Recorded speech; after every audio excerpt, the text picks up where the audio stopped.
about 20 minutes, and it's going to be something that is unique, and yet it ought not to be. We have here at First Baptist Church what we call a Women's Missionary Society. The name and the organization has been oft-maligned in churches across America, but our ladies have a Women's Missionary Society. You ask the missionaries here.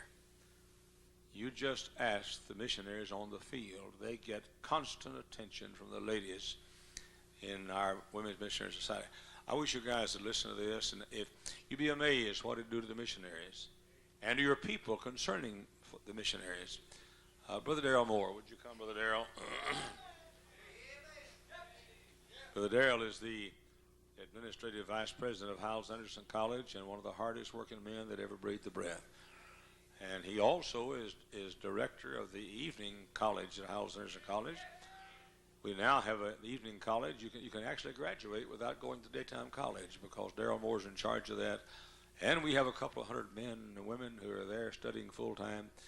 And his wife he's not a member of the WMS. Darrell Whitehouse is, but his wife is actively involved in the Women's Missionary Society. This may not sound really exciting to you, but it is exciting. I hope you'll listen as he, for 20 minutes, tells you about this important, very important ministry in our church.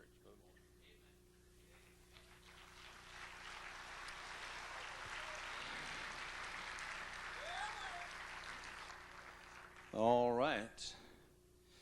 I was really surprised at first when I was asked to speak on this subject, but I'm very glad to speak on this subject.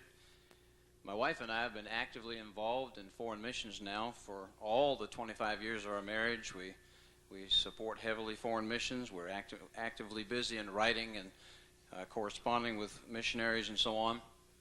And my wife has been active in the WMS for all the years that we've been here. I have been involved with the missions program at the college, assisting Dr. Evans in different ways all the years that I've worked at the college. And I want to say this at the outset. My wife's involvement in the Women's Missionary Society has not in one way hindered our marriage. In fact, it has helped our marriage because it has enabled her to have an active part with something that we both share a burden for, and that's foreign missions. Now, I'm going to talk to you about two different aspects of the WMS, and I'll refer to it as WMS because of needing to save time this morning. But two different aspects. The first thing is what WMS does for our missionaries.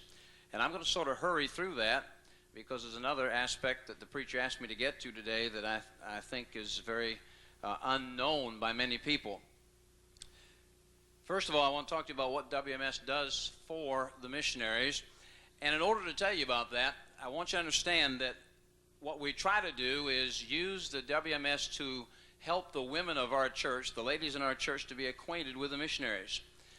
Our missionary society is divided into 10 circles, and each one of those circles is related to a certain country or a certain area of the world. I'm going to list for you the different circles. There's a Canada circle, Mexico, Central America, and the Central America circle is cared for by our deaf people here in our church. Then there's the Western South America circle, the Eastern South America circle, then Europe, Africa, Pacific, the Philippines, and the South Pacific. Now what we do by dividing our women into these groups, into these circles, we allow the ladies to participate or be involved in an area where they already have some interest. Maybe they have a relative or a friend or someone they know very well who's on a certain mission field.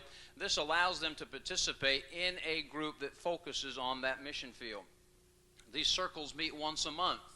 Usually they meet in somebody's home, but they may have another type of meeting place, but they meet once a month. Then also the ladies meet as a whole once a month, usually here at the church. They have a meal and have a special meeting with speakers and so on. I don't have time today to get into all of those things, but I do want you to know that the circles meet once a month, and then all of the ladies meet together as a whole once a month. Now, the primary purpose of our WMS, as far as the missionaries are concerned, is to help the missionary endeavors of the church. In other words, we want to help carry out the missions program of the church.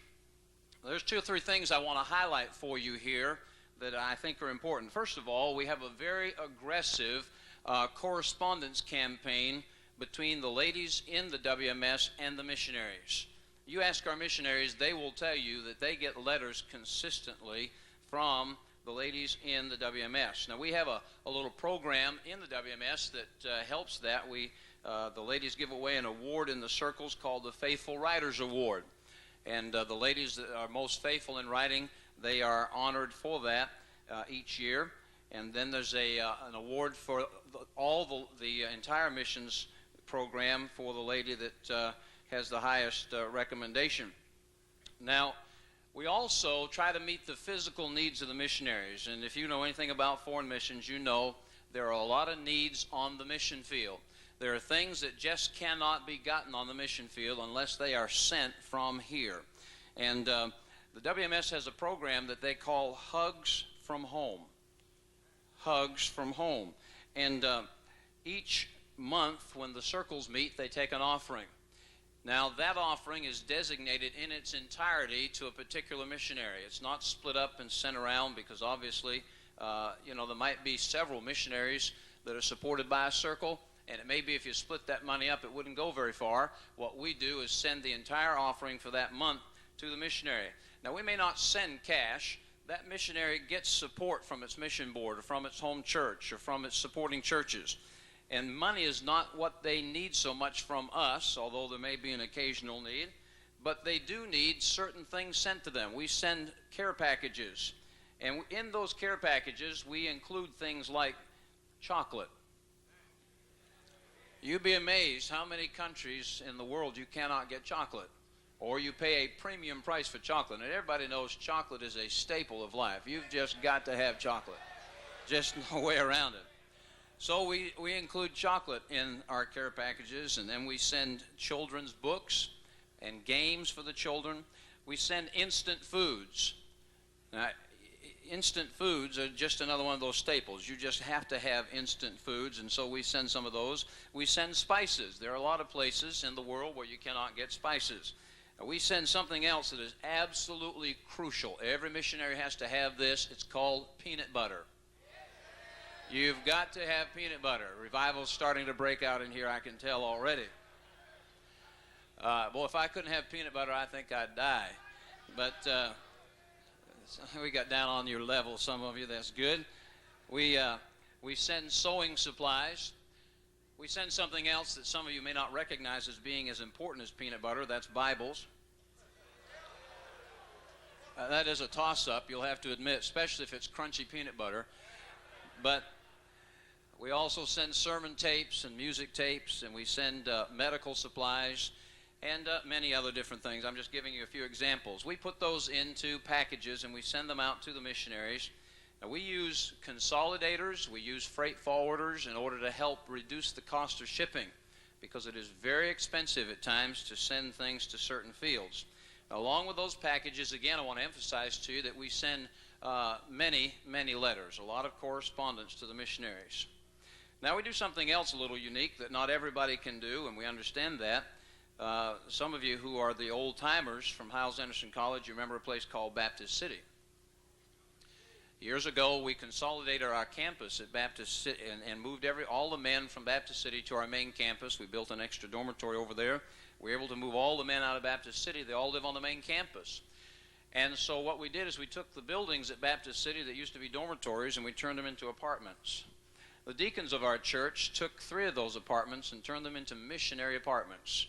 Their sole purpose is to help house missionaries and their families when they come home from the mission field.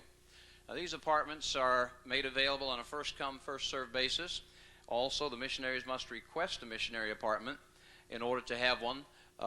They write to the preacher or they write to me and let us know that they want or need an apartment at Baptist City. Those missionary apartments are rarely empty. I'll be honest with you.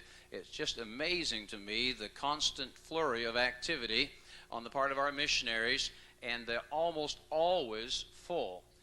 every once in a while we get a chance to paint one of them or do some repairs because we have a little bit of slack time, but they are almost constantly full. Now, our WMS works extensively with this program in order to help the missionaries home on furlough.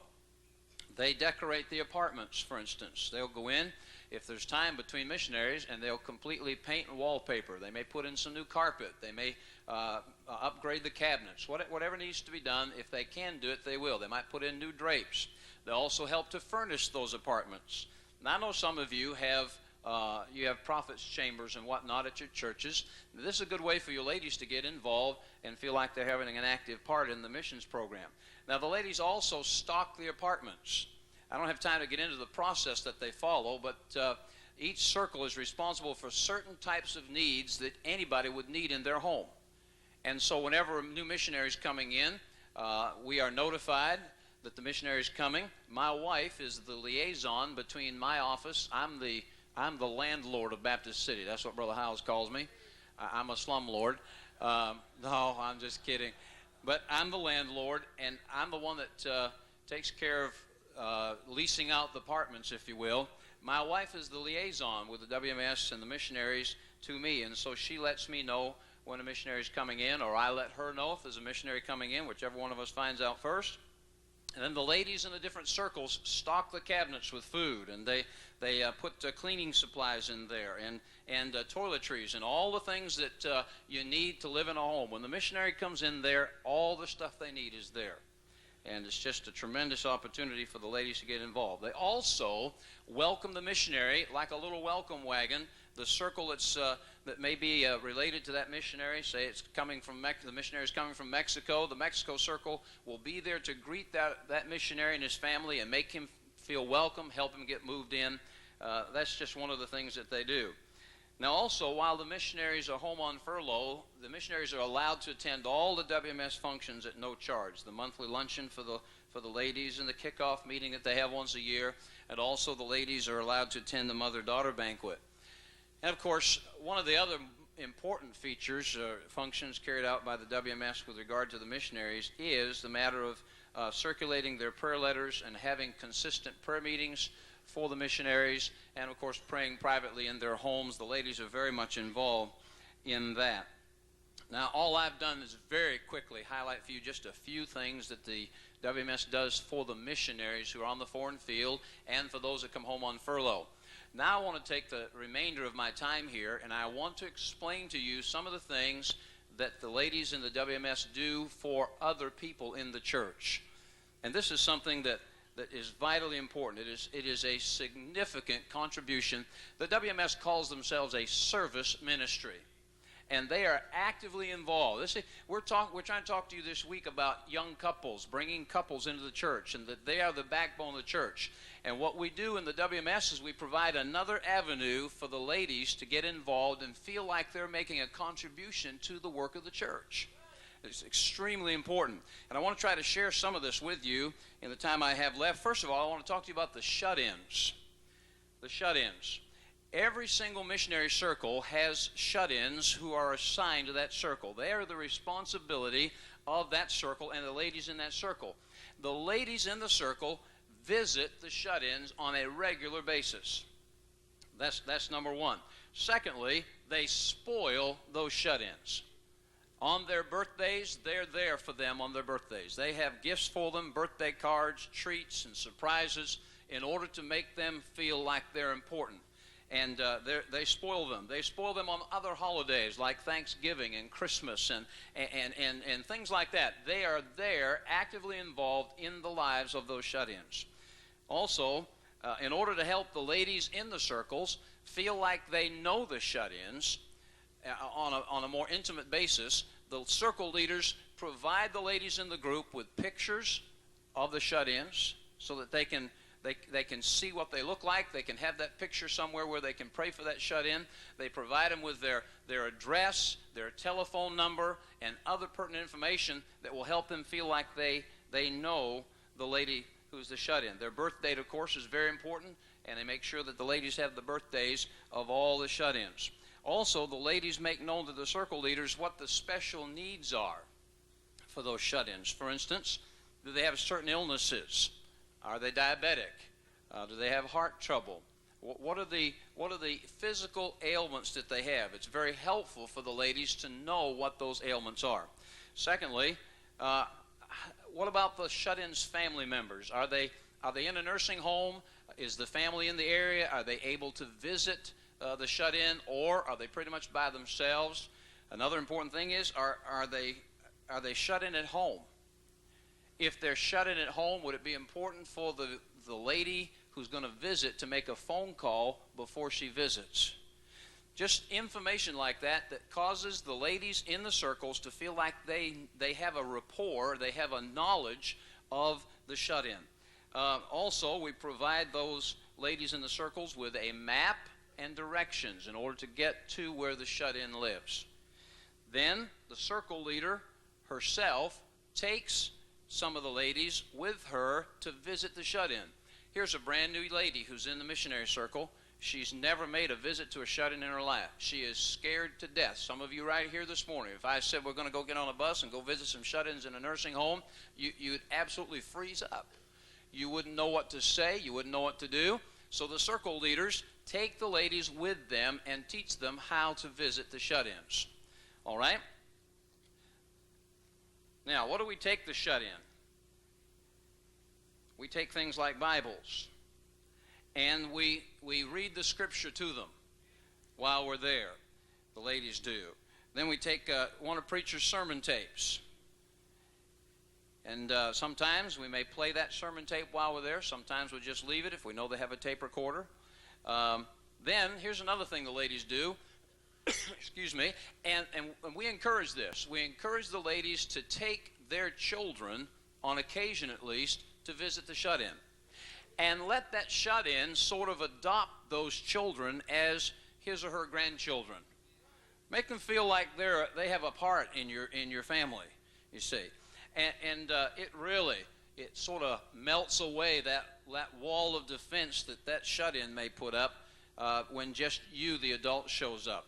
You know, sometimes those of you that make nursing home visits, you know that sometimes those folks don't get much care, they don't get much attention, and they sort of look at you as if to say, are you here performing your duty?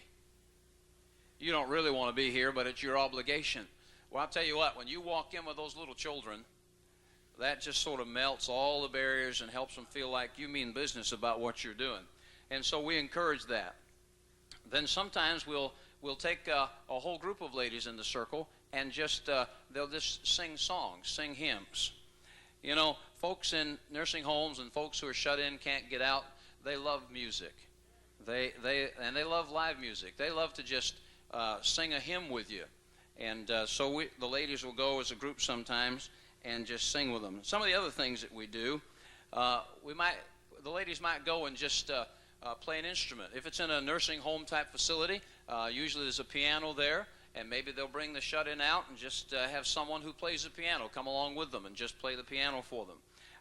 When I was a teenager, I used to go to nursing homes and take my guitar along and just tell the lady at the front desk, I'm gonna sing some old-fashioned songs. And I'd take my guitar and sit down in the big assembly room and just start playing my guitar and singing the Old Rugged Cross and In the Garden and all those songs that the folks like. And boy, a big crowd would come. They'd hear what was going on, and they love that kind of thing.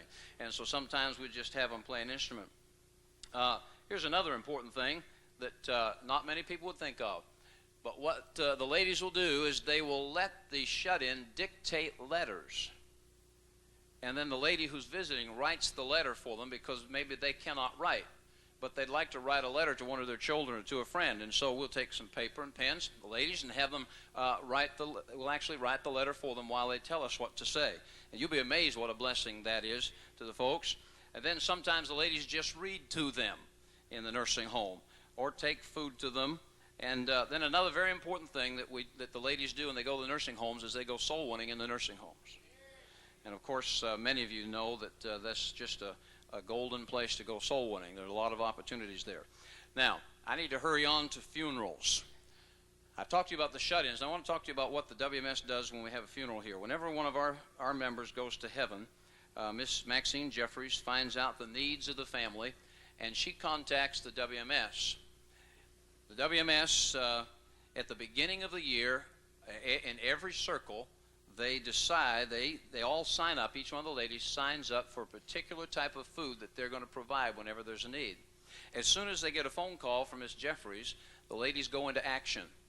They begin to make phone calls to all the ladies in the circle, and they put together a sufficient amount of food for the needs of the family.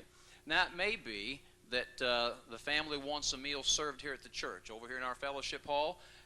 Many times when there's a loved one lost here in the church, we'll serve a meal over here, and the ladies in the circle will actually serve the meal. They'll cook the food, bring it here and serve it, and then clean up afterwards so that the family doesn't have to worry about anything.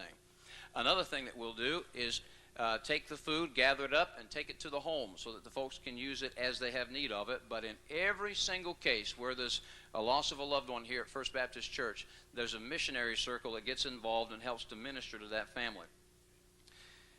Quickly, let me say this. When college students come here from the mission field, our WMS gets involved in their lives. The ladies try to become moms away from home for the college students, and we try to provide them with gifts and necessities and care packages, homemade goodies. We try to help them at Christmas time have a Christmas if they can't go home.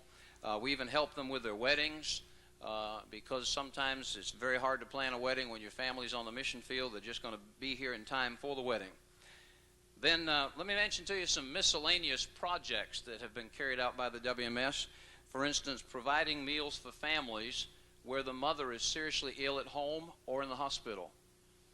And you know what that can be like.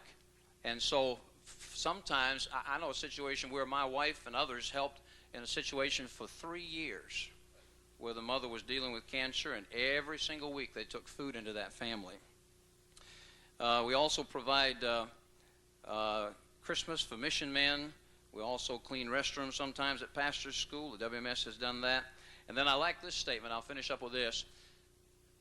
When I talked to Mrs. McGraw, who's the president of WMS, I said, tell me some of the other things you do, the WMS. And she made this statement: anything that preacher may call upon us to do. That's exactly the kind of attitude that the ladies in the WMS have. Because Brother and Mrs. Hyles are actively involved in participating with the WMS, it gives the ladies an opportunity to feel like they are involved in the work with Brother Hyles. And because of that, there's just a tremendous spirit of cooperation between the preacher and the ladies in the WMS. Thank you.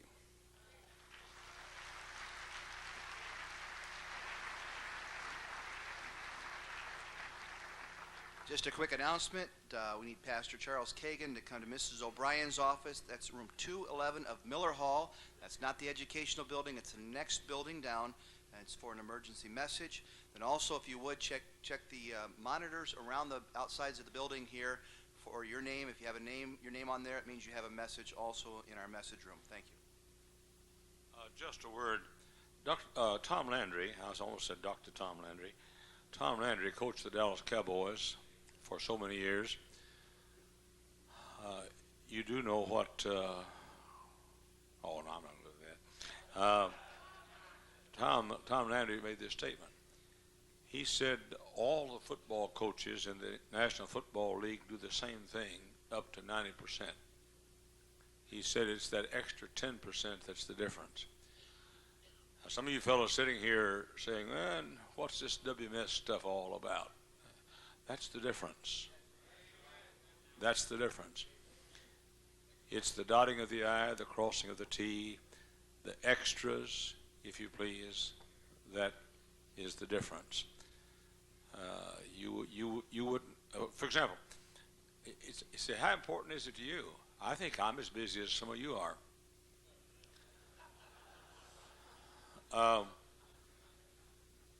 I'm not boasting because I live in this huge area with millions of people. But because I do, I have more people in my choir than most of you have adults in your church. I have more ushers than most of you have men in your church. I'm busy. But I plan the WMS programs with the ladies. There's never a WMS program presented that I do not approve it. Never a person speaks that I don't approve it. I meet with our WMS president in a few days. We plan together the mother-daughter banquet. I'm in on everything here. Mrs. Evans, several years ago, had Dr. Robertson speaking for us at college. She had Dr. Robertson speak in her class, and I called her in. And I said, why did you have Dr. Robertson speak in your class? I said, you didn't get permission. Everybody that even gives a testimony in any of our classes gets permission from me. I approve it. And she said, well, you had him as a guest. I thought it'd be okay. I said, I had him for chapel. Now, if he speaks in a class, I want to prove that too. Now, when I get as busy as you are, I can't do all of this stuff. But, boy, you're slow. Very, very slow. I'll be glad when you get out of here and the intelligent folks get back in here Sunday. But the difference in the Tom Landrys and the other coaches is the extra 10%. And I hope you, I wish you knew what this WMS ministry means to these missionaries. We get letters often say you're the only church that regularly corresponds with us. And much of that's because of the WMS.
talks I made yesterday afternoon, again this morning. Just a little advice to you, pastors: don't burden your wives down with all of this ecclesiastical stuff. Somebody told my wife what I talked about yesterday afternoon a little bit. And with her sweet southern drawl, she said, "Jack, does somebody not like you?"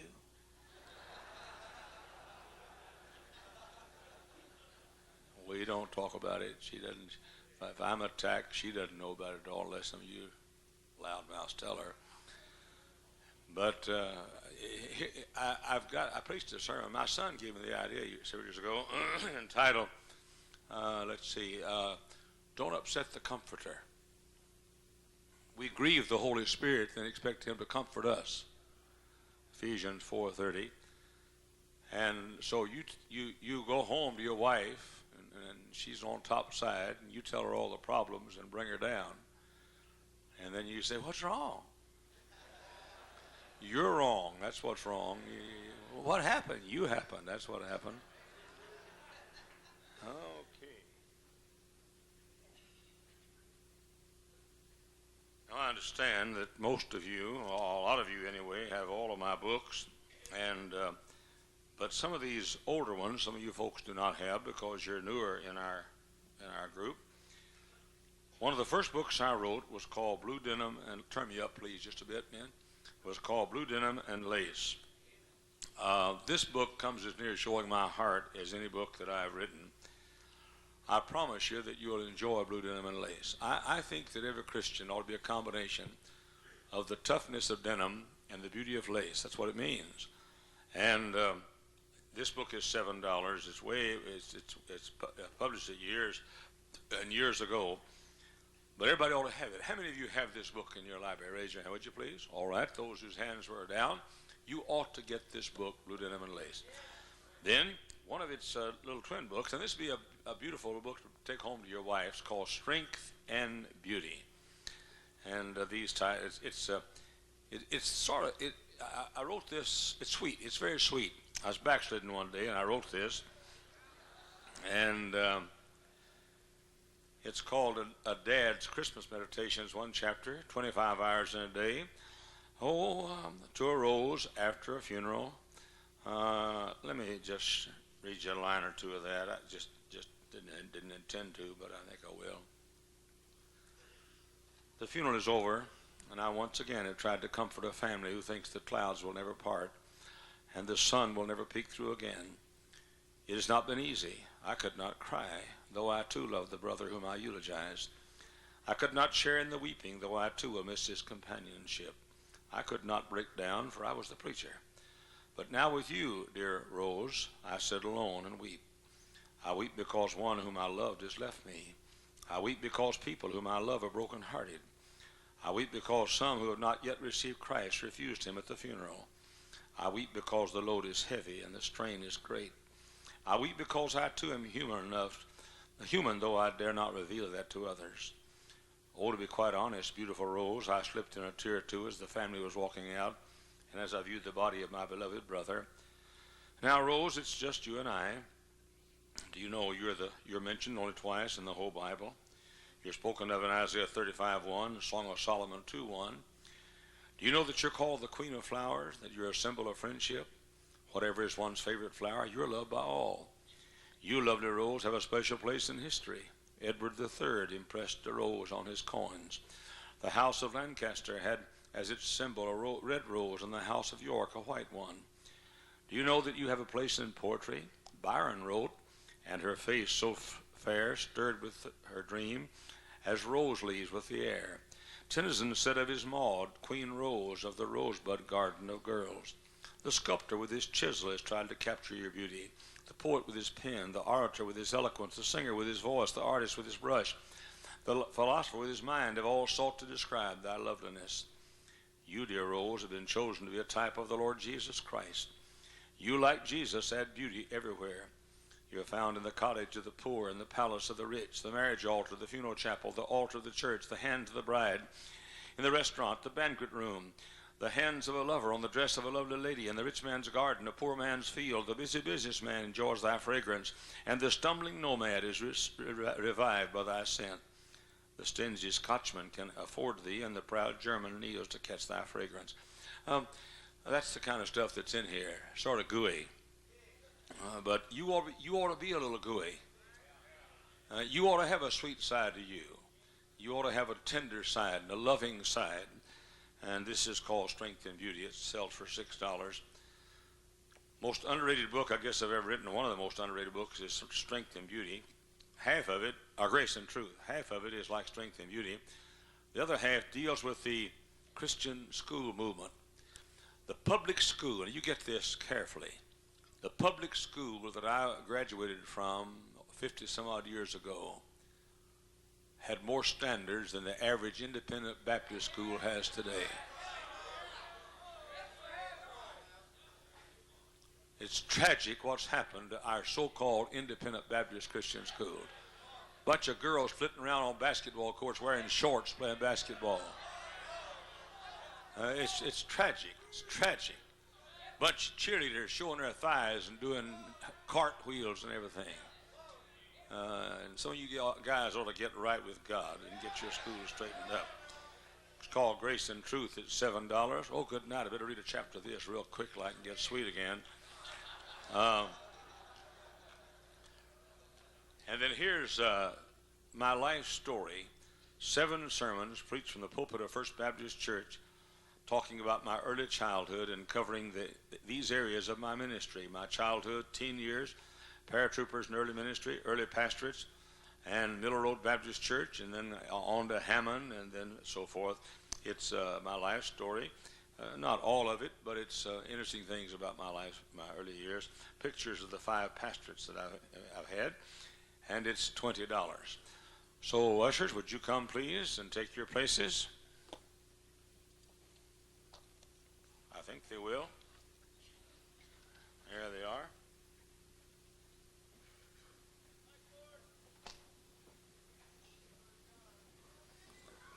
If you'd like to purchase any of these, when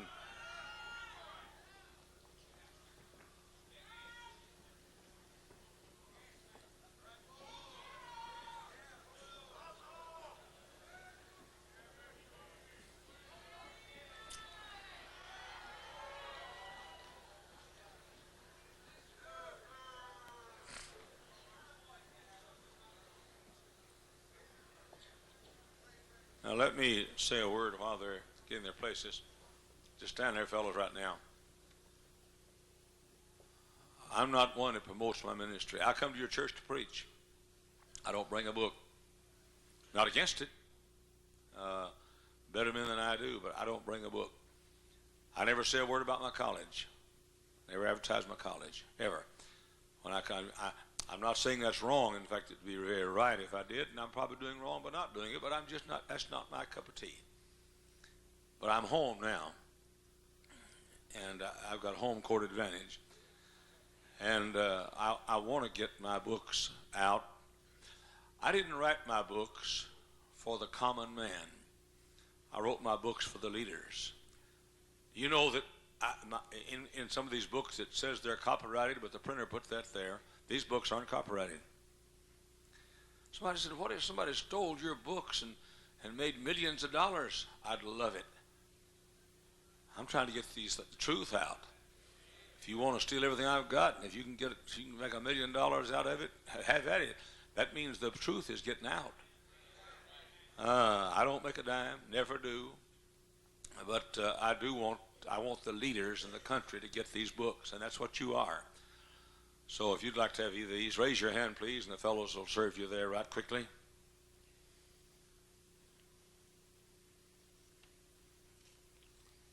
Mrs. Shallowfield, you back there? Why don't you come up here on the platform so I can ask you a question in case I need to, or maybe you can sit down here on the front somewhere just for a few minutes.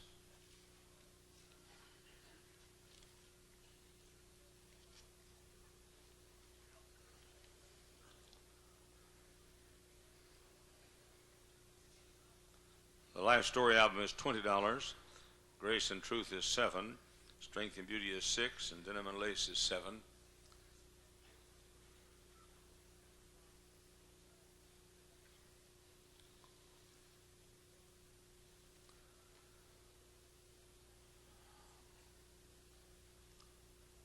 All right.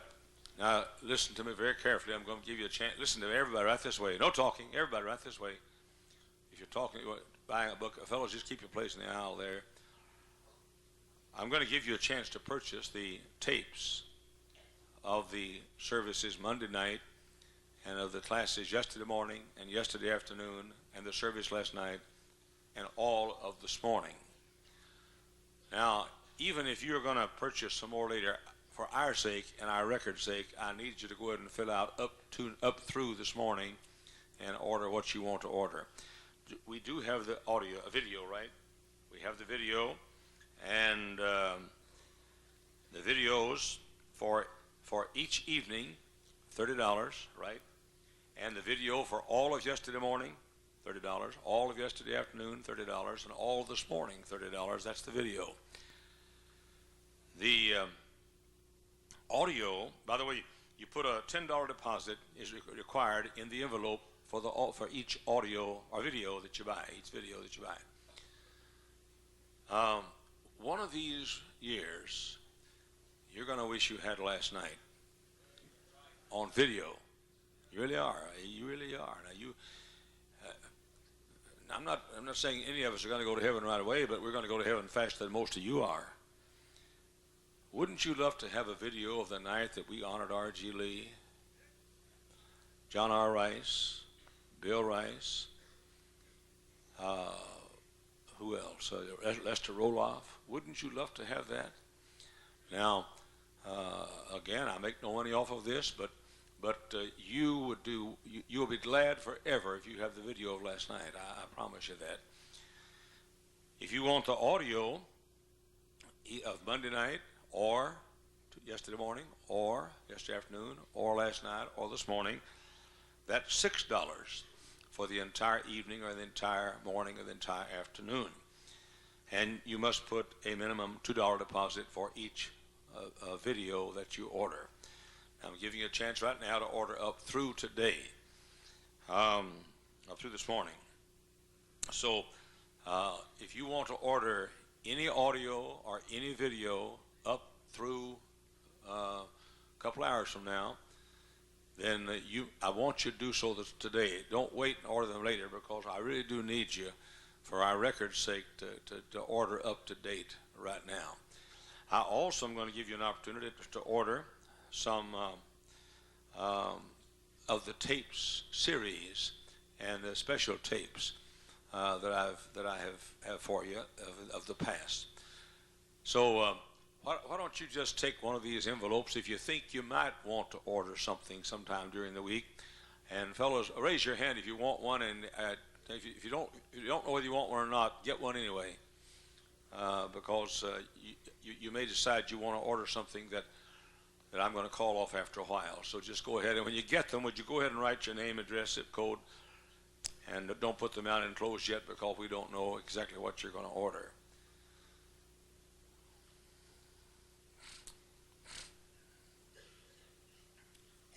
I'll wait till everybody gets them, and I'll give you instructions as to how you can place your order.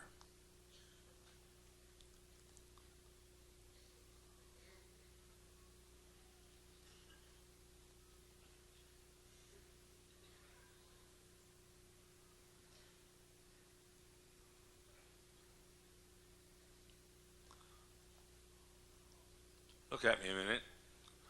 Just look right this way a second. I'd like for you to get the tape of yesterday afternoon and this morning, and I'd like for you to play it everywhere you go. I'd like for everybody in America to hear what I said yesterday afternoon, what I said this morning. I want them to know my position and how I feel. But anyway, I thought I'd say that before you make your order. Now, check whatever, like Monday night. That was the night that Dr. Malone spoke. It's the night that the two couples got engaged to each other, surprising the young ladies. We did have one mistake. They did propose to the wrong girl, but their voices blended better together. If you want the audio, just check audio. If you want the video of Monday night, that's when Bill Burr got his car, and when we found out the bad news that he has only a few days to live. And check the audio or video. If you want Tuesday morning, that's a session just in the morning, all day, everything. That includes skits and everything, songs, all of it. Check the audio or video. If you want Tuesday afternoon, check that. If you want Tuesday evening, that's last night, audio or video, check that. My honest opinion is that you'll love yourself forever if you'll get the video for last night. That's my honest opinion. If you want this morning, through the session this morning, check that. All right. Now I'm going to read you a list of tapes. Some of you have these, some don't, and some want them and some won't. The tapes, these are all audio. Oh, let me explain something first. The cost for the entire week on audio is $60. That's everything. And what do they do if they want that? Talk to me out loud. Just put, that's not a good way to put it. No, can you think of a better idea? Put entire week dash audio. Entire week dash audio. That's $60 with a $20 deposit. The entire week on video is $300 with a $100 deposit.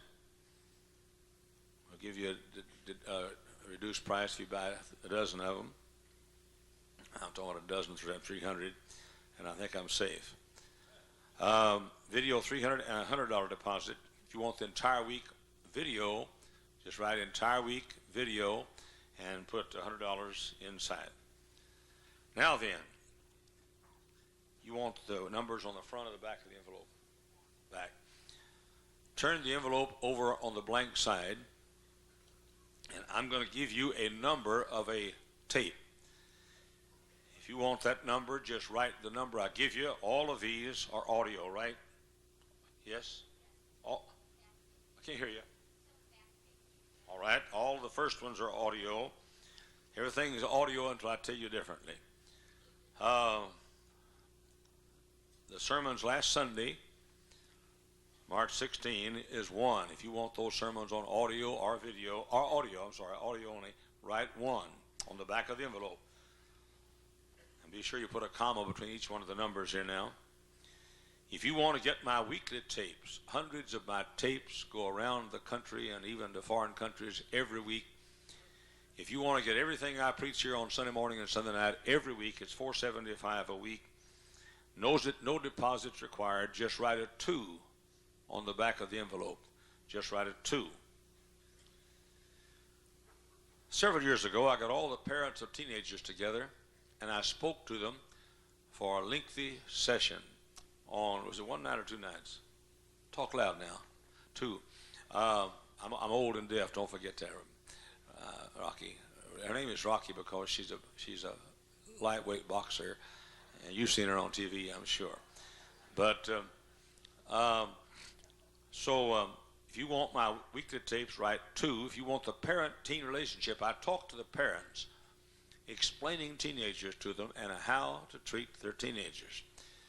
Write a 3. The parent-teen relationship, that's a double tape. It'd be $6 and how much deposit? And $2 deposit. $2 deposits for each tape, isn't it? For the $350 also, okay. Let's Go Soul Winning. I made a record years ago on Let's Go Soul Winning, and it received the Oscar award as the outstanding religious record in America. They even sent me an Oscar yet. The naked man sitting on a block of wood. You've seen those things. And I actually won an Oscar. It was my soul winning course on record. And we now have it on tape. No, the records are all gone. We now have it on tape. It's Let's Go Soul Winning, number 4.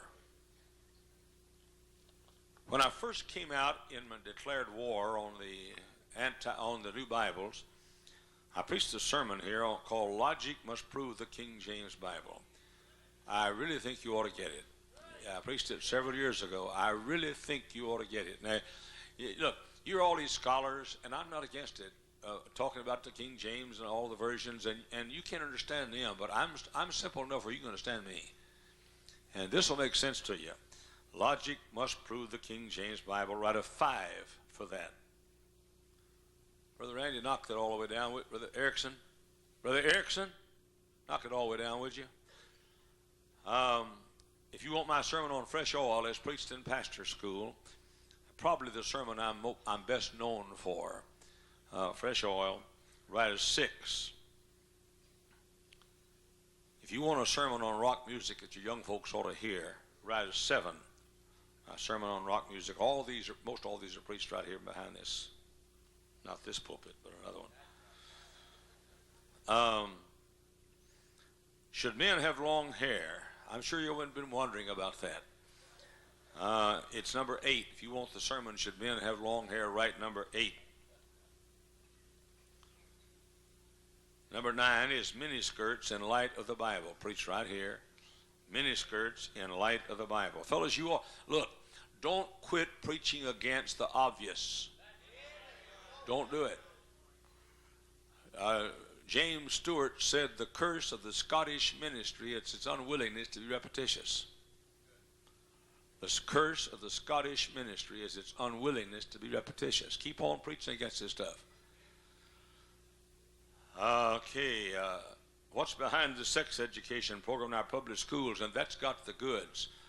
That's almost intelligent. It's documented and it's got the goods. Number 10 is that. Number 10, what's behind the sex education program in our public schools?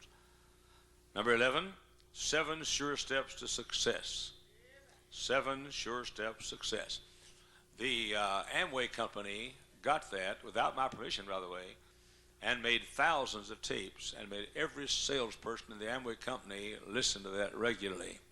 The National Grave Sellers Association got that and made thousands of them and gave every graveyard salesman that tape and made them listen to it. 7 sure steps to success.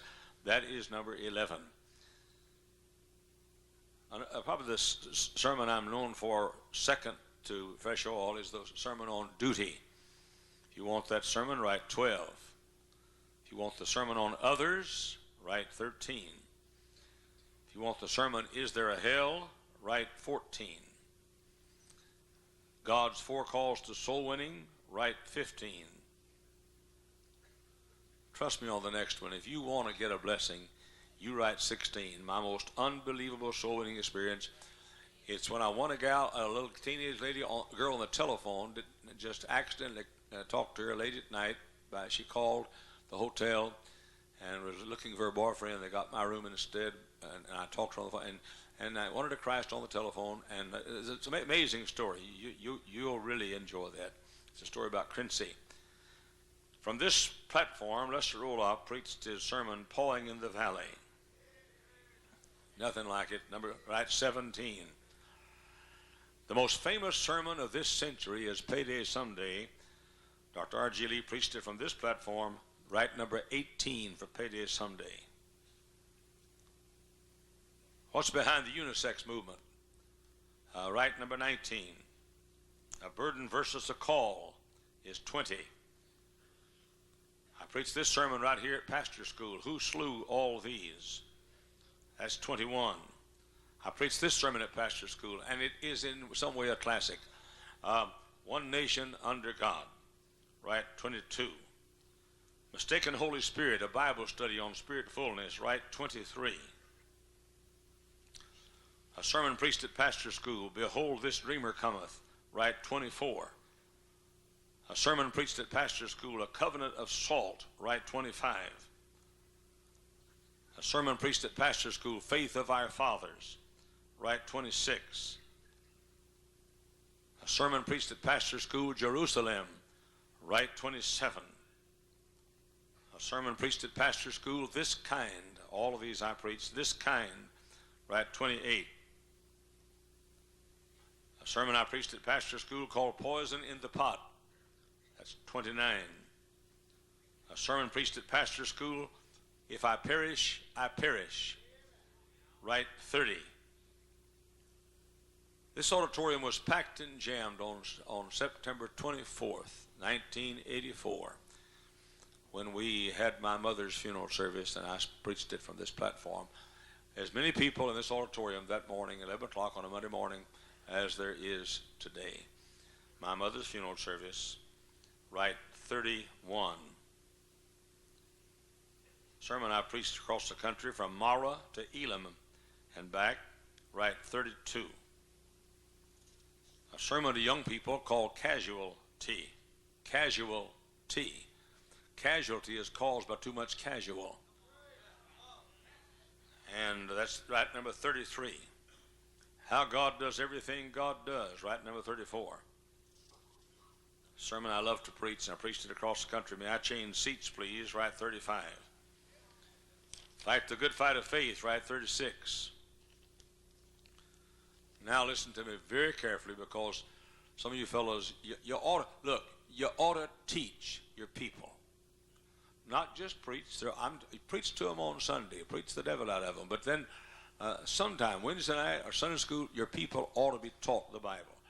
And these are series of Bible studies. The Proverbs tapes. I taught Proverbs here, the entire book, 26 tapes, $60, $15 deposit. I said again, the Proverbs tapes, $60, $15 deposit, write 37. 4 lessons on priorities, $10, $3 deposit, write 38. The church, same thing the book on the church is about. The church, 33 tapes, $90, $20 deposit, write 39. Justice, 29 tapes, $85, $20 deposit, write 40. The Will of God, underrated Bible studies we had, 29 tapes on the Will of God, $85, $20 deposit. Faith, 15 tapes on faith, $40, $10 deposit. 5 tapes on, that's number 42. Will of God's 41. Justice is 40. The Judgment Seat, 5 lessons, $15, $5 deposit, 43. Number 43. Friendship, 15 lessons on friendship, $40, $10 deposit, write 44. Enemies of Soul Winning, 13 tapes, $30, $10 deposit, write 45. The Christian and His Clothing, 7 tapes, $20 deposit, $20, $5 deposit. The Science of the Christian Life, first half, 30 tapes, $85, $20 deposit. 47 is the number. Science of the Christian Life, second half, 23 tapes, $60, $15 deposit, number 48. What happens at salvation? Oh boy, listen, you will enjoy these tapes. I taught these things. We had a hallelujah time on Wednesday nights. What happens at salvation? That's on regeneration and propitiation and justification and sanctification and all those things. 24 tapes, $65, $15 deposit.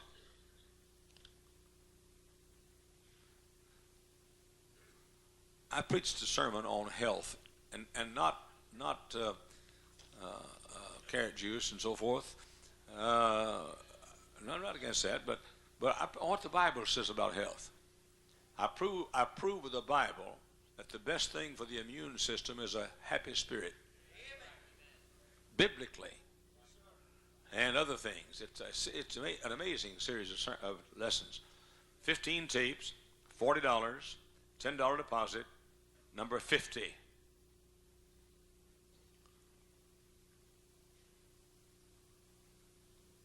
Important Bible nouns, 8 tapes, $20, $5 deposit, 51. Authority, 17 lessons on authority. $45, $15 deposit. And then, of course, that's 52. And, of course, the lessons on marriage, you may have ordered those yesterday. If you didn't, you can still do it today. 22 tapes, $60, $15 deposit, right number 53.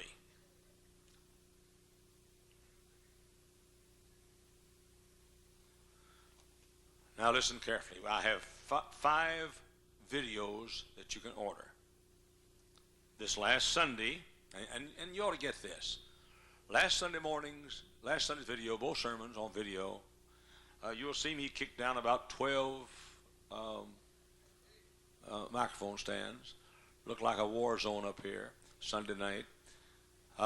You'll get the invitation. You'll see this section here. 2/3 of it, people had to leave because converts alone. This section over here, you ought to see it. Video, $20, $5 deposit. Write 54 for Sunday's services, both of them on video. The video, fresh oil, the sermon fresh oil on video, $30, $10 deposit. Write 55.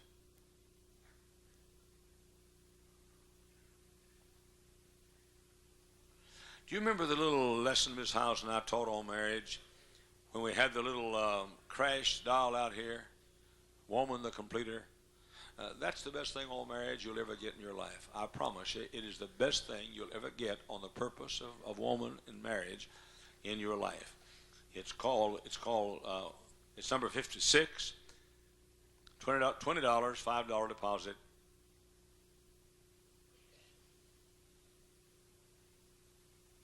Last year at pastor school, a member of our church quoted the entire book of Revelation. One of the highest hours in the history of First Baptist Church of Hammond, Indiana. He quoted the entire book of Revelation. He could have quoted the entire New Testament for that matter. And it's on video. You ought to get it. He acted it out. He is quoting Revelation, laying down here on the steps, being bit by the beast of the plagues and so forth. It's $30, $10 deposit. Last year at pastor school, that's number 58. Number 58. Anybody have a question before I take up the envelopes? Go ahead and write what you want down, and then write your name and address and your Visa, Discover, MasterCard number if you'd like, expiration date, or put the money in there and pass them toward the fellows if you would, please.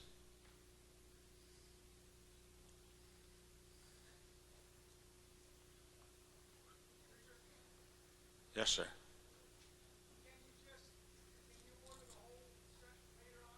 Whole set of what? How about that? It's in a couple of weeks you can. Anybody else have a question you want to ask right quickly about the tapes and books? Yes, you will, but you'd be doing us a huge favor if you'd bring it up to date right now, but you'll be able to do it again Thursday. I do want you to turn these in now. It'll help us tremendously if you'll turn them in now.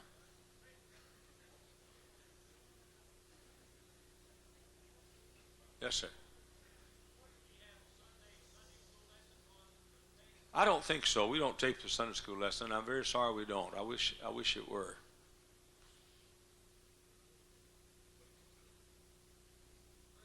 Yes, sir.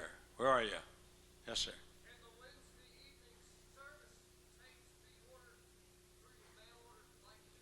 I don't think we do that, do we? No, we do not send out the Wednesday evening. I'll tell you why.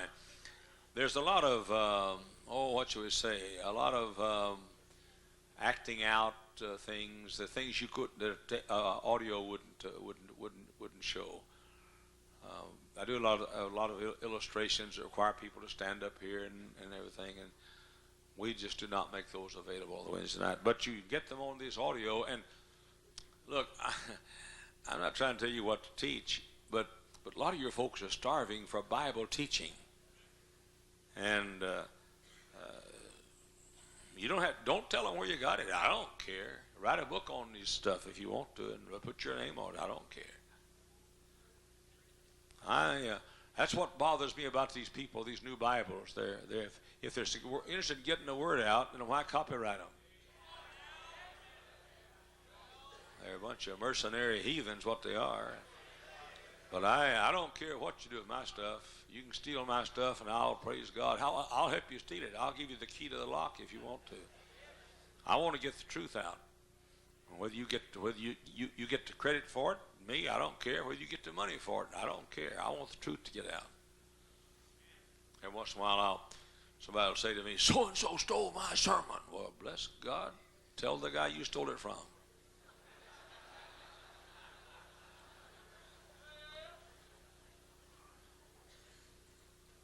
If I got a snake in my yard, you let me borrow your stick, I'll kill him with your stick. And you may have anything I want. You may recopy it, anything I got, write your name on it. Now be careful about it. Mike Haynes down here, he gets my Sunday school outlines. Somebody sends them to him, my Sunday school outlines. And he just passes them out to his people, but he puts his name up there at the top as if he wrote them. That's okay till one day it wasn't edited properly, and it said when I was a paratrooper in World War II, and that got him in trouble.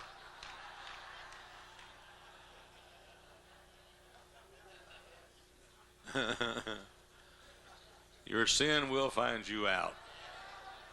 But what he knows and what I know is I rejoice. I don't care whose name's on the top of it. Yes, sir. I can't hear you.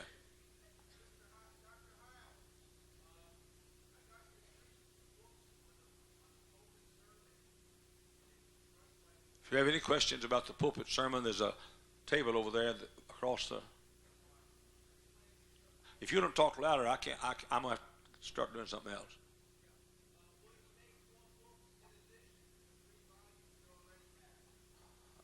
I explained that just the other day, and I really don't have time to go into it right now. But you can ask that question over at that table if you want to and get the answer.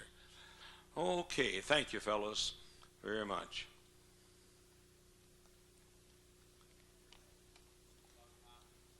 I can't take any more questions. I've got to get going here. I've taken more time than I should have here.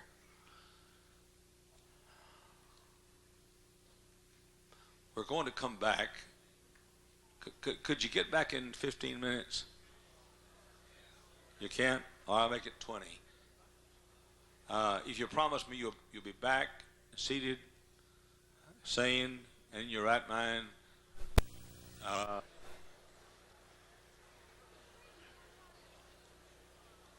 and let's bow our heads for prayer, please. Our Heavenly Father, we thank Thee for this next session and the importance of it. I pray you help us to give it our attention. Who knows when the statement's going to be made that'll change a life? Who knows what person will make it and what the statement is, that thing that lodges in our hearts, the seed that falls on good ground. Help us to listen carefully as we think of this matter. Amen. Brother Eddie Lapina is going to come and teach. Brother Eddie, would you come, please? Eddie Lapina, as I said yesterday, came to First Baptist Church when he was 4 years old. He's a product of the ministry here and of his godly family. And Brother Lapina teaches the middle-aged couples class. I've forgotten the name of it all of a sudden. Young at heart. Young at heart. Old at back, but young at heart. Middle-aged couples class. Now, you need to get what he's going to say. If the fellow next to you goes to sleep, slap a fire out of him. And, in fact, do it anyhow.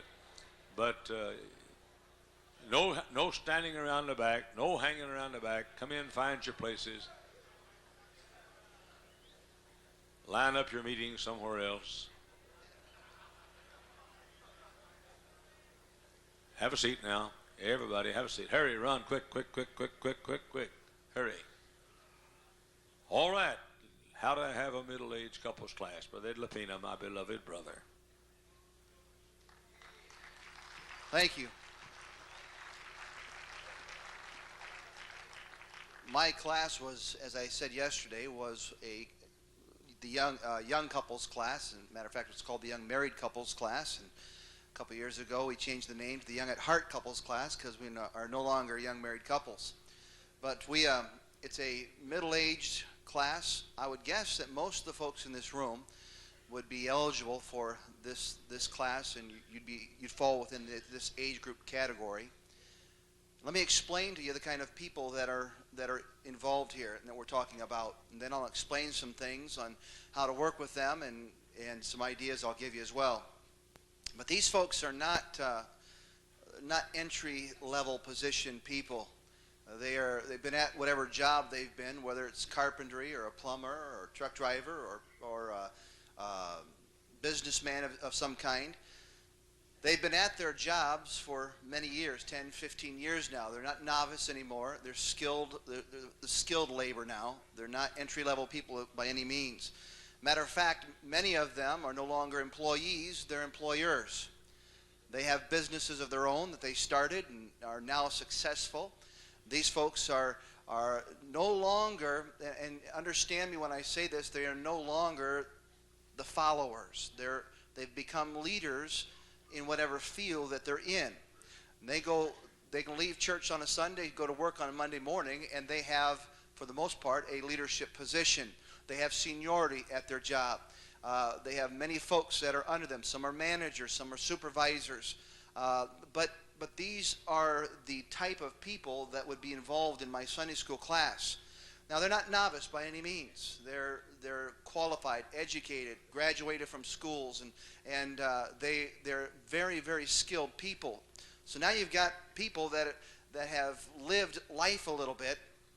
They've had children. They've gone through the babies already, and for the most part, their children are growing up or are grown. They've gotten kind of a handle on the child-rearing thing, and no one ever has a perfect handle on it, but they are not as scared of it as they used to be. So now you have this group of people in your church, and they can become a very difficult group of people. They can become the kind of people that vote a pastor out. Because they go to work all day, all week long, and they boss people around. Then they want to come to church, and they could do the same thing there too, because that's what they're used to. And they're not used to being bossed around, and they're not used to being told what to do. So it's a very interesting group of people. Following is often more difficult for them because they are leaders. And if not handled properly, these folks, men and women, they will become very difficult people in your church. They'll be the kind of people that will be on your deacon board maybe, and you're fighting with them constantly. And they're not bad people. It's just that they are so versed at being in charge all the time, they don't know what it's like to come to church and to be a follower anymore. That's why this class is so important. My class has a group of people that any couple in my class, and I mean this, any couple in my class would be probably a leader in most any church here. They're good people, solid people, good Christians. They work hard. They're pretty sharp people too. And but nevertheless, they have to have an area for themselves. Otherwise, they can become a real big part of a problem. They're the kind of people that are, this is interesting here, they're the kind of people that are older now. A couple years ago, we had a time, I wavered for almost a year on whether or not we should change the name of the class. We're the Young Married Couples class. But we were not Young Married Couples anymore. But I didn't want to change the name. Finally, I just realized, visitors were coming in and saying, I thought this was the Young Married Couples class, and everybody's got a good start on gray hair or balding heads, and everybody's kind of gaining a few pounds here and there. It wasn't quite the young couples look as like they were thinking, and so I decided, I talked to a preacher, I said, we really ought to change the name of our class. And that was a hard step for us. Finally, we had to, and we came up with the Young at Heart couples class, and it was difficult. But now we're at the age where we are a bit older, and we're just kind of figuring out that we're older. We're not as young as we used to be. We go play basketball with the other guys sometimes, and some of the younger men in the church, and we hurt a little bit more than we used to. Playing the softball leagues, and you don't run as fast as you used to, and you see younger guys taking your position, and that's kind of tough to do. But this couples class will kind of be the buffer between, we know we're getting older and we don't mind getting older. That's the nice thing about it. And many of you gentlemen, ladies here, you fit in this category. You don't mind being an older person. As long as somebody thinks you're young once in a while, and that's kind of what this class does. Here are some ideas that'll help you. First of all, I keep them involved. I work, as I said yesterday, I work very, very hard. The hardest job I do with this class is getting them involved in the ministries here at the church. They've got to stay busy. It's a lot easier for the younger couples to come in, take the jobs, and get things going, a little more energetic maybe. So I've got to work very hard at finding places for these skilled people to feel very useful in their church. Otherwise, they can get pushed out. And I preach this, and you can ask the folks in my class. I don't want them walking. My class is across the street over here. And I don't want them walking across the street and just filling up 18 inches of pew. I want them to be an active member of this church. I want them to be in a soul winning club. I want them to be on a bus route. I want them to have their talents and abilities used. And I work hard at opening doors for them so that their abilities and talents can be used. A fella, many of you met him already, maybe this week or in the last few years. He liked music, just loves music, and is a good singer. And I started an ensemble many years ago and worked with some of the music program of the church, not a lot, but just a little bit. And I said, I got him involved in some music and got him involved in making a few music tapes and got him involved in selling some music tapes. And now the past 3.5 years, he's been to over 47 different churches singing, sold over 25,000 tapes, and it's just an open door that somebody gave him because they watched and looked for his abilities and saw that this guy is just wanting to be used. Let's find some place to where his abilities and talents can be used. Otherwise, here's what happens, and this is to me is the problem of our inner cities. It's a problem of our high-rise government complexes. You've got a lot of people with a lot of ability and a lot of talent and a lot of purpose in life that never get to use it, and they become very frustrated.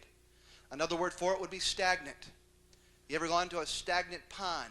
That pond, it stinks. The water's been setting. It's not been moving.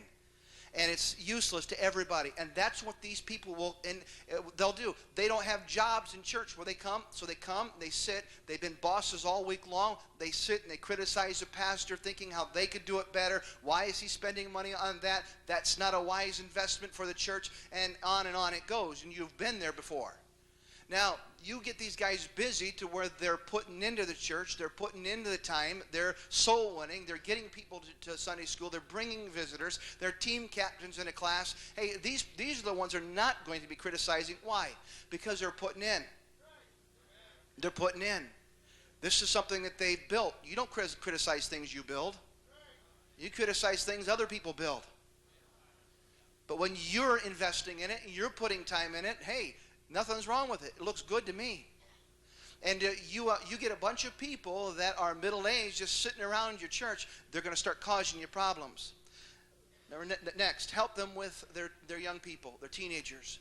The age group of my class, because of their age, they have a lot of teenagers now, and their kids are not infants. Their children have grown up now. They're in the youth group. I keep them involved and let them look at the youth program from my eyes. I'll give them the times and schedule of camps and activities coming up. I also help them sometimes from the Sunday school lessons, sometimes in personal counseling.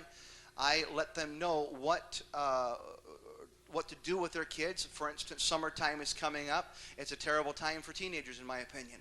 And I watched the last couple of years some of our parents making some tremendous mistakes with their kids and letting them work in places they have no business working. And kids are missing a lot of church. And I personally believe that no teenager has any right to miss any service for work. And but as a youth pastor, I've got eyes to where I can see things like that. And so I help them with their teenagers. I also keep them positive about the church and its ministries. I have these. I have this group of people that could become a very negative force if they're allowed to. I don't let them criticize programs. Again, I keep them involved in things. I help them when their teenagers get in trouble. And if you have a teenager, you've been there or you will be there, your teenager is going to do something wrong, and you're going to get bent out of shape over it. And you may even be the pastor, but you're going to get bent out of shape because it's embarrassing for you to have your kid do something wrong. And every parent feels exactly the same way. I'm a kind of a buffer. I'll talk with the parents. I know what it's like for a kid to get in trouble. I know what it's like, how it feels as a parent. I know what it's like when you're on the side where you're disciplining a teenager and it's got to be done. So I can help out in that area, explain to them why the decisions were made, why your child in our Christian school got a certain amount of demerits. I can explain to them the problem that not only the school's having with the child, but the youth department's having as well, and maybe give them some areas in where they can help correct it. I promote the pastor, and that's been mentioned an awful lot, but I do. I promote the pastor, and I said a lot about it yesterday, so I won't spend much time on it today. But the pastor here is number one in our book. He's number one. He's the main man. He's the boss. He's the preacher. I'm not. I'm the Sunday school teacher. I love the people. They love me, but I am not their pastor. If you find yourself where you're jockeying for a position with a pastor, you found yourself in a very immature situation. You're a little insecure with what you are and who you are, and you need to be a little bit more of a servant and be more loyal to your pastor and allow him to have preeminence in the relationship with your people. Next, at this stage of their lives, these folks are learning what it's like not to be selfish. Let me explain this to you.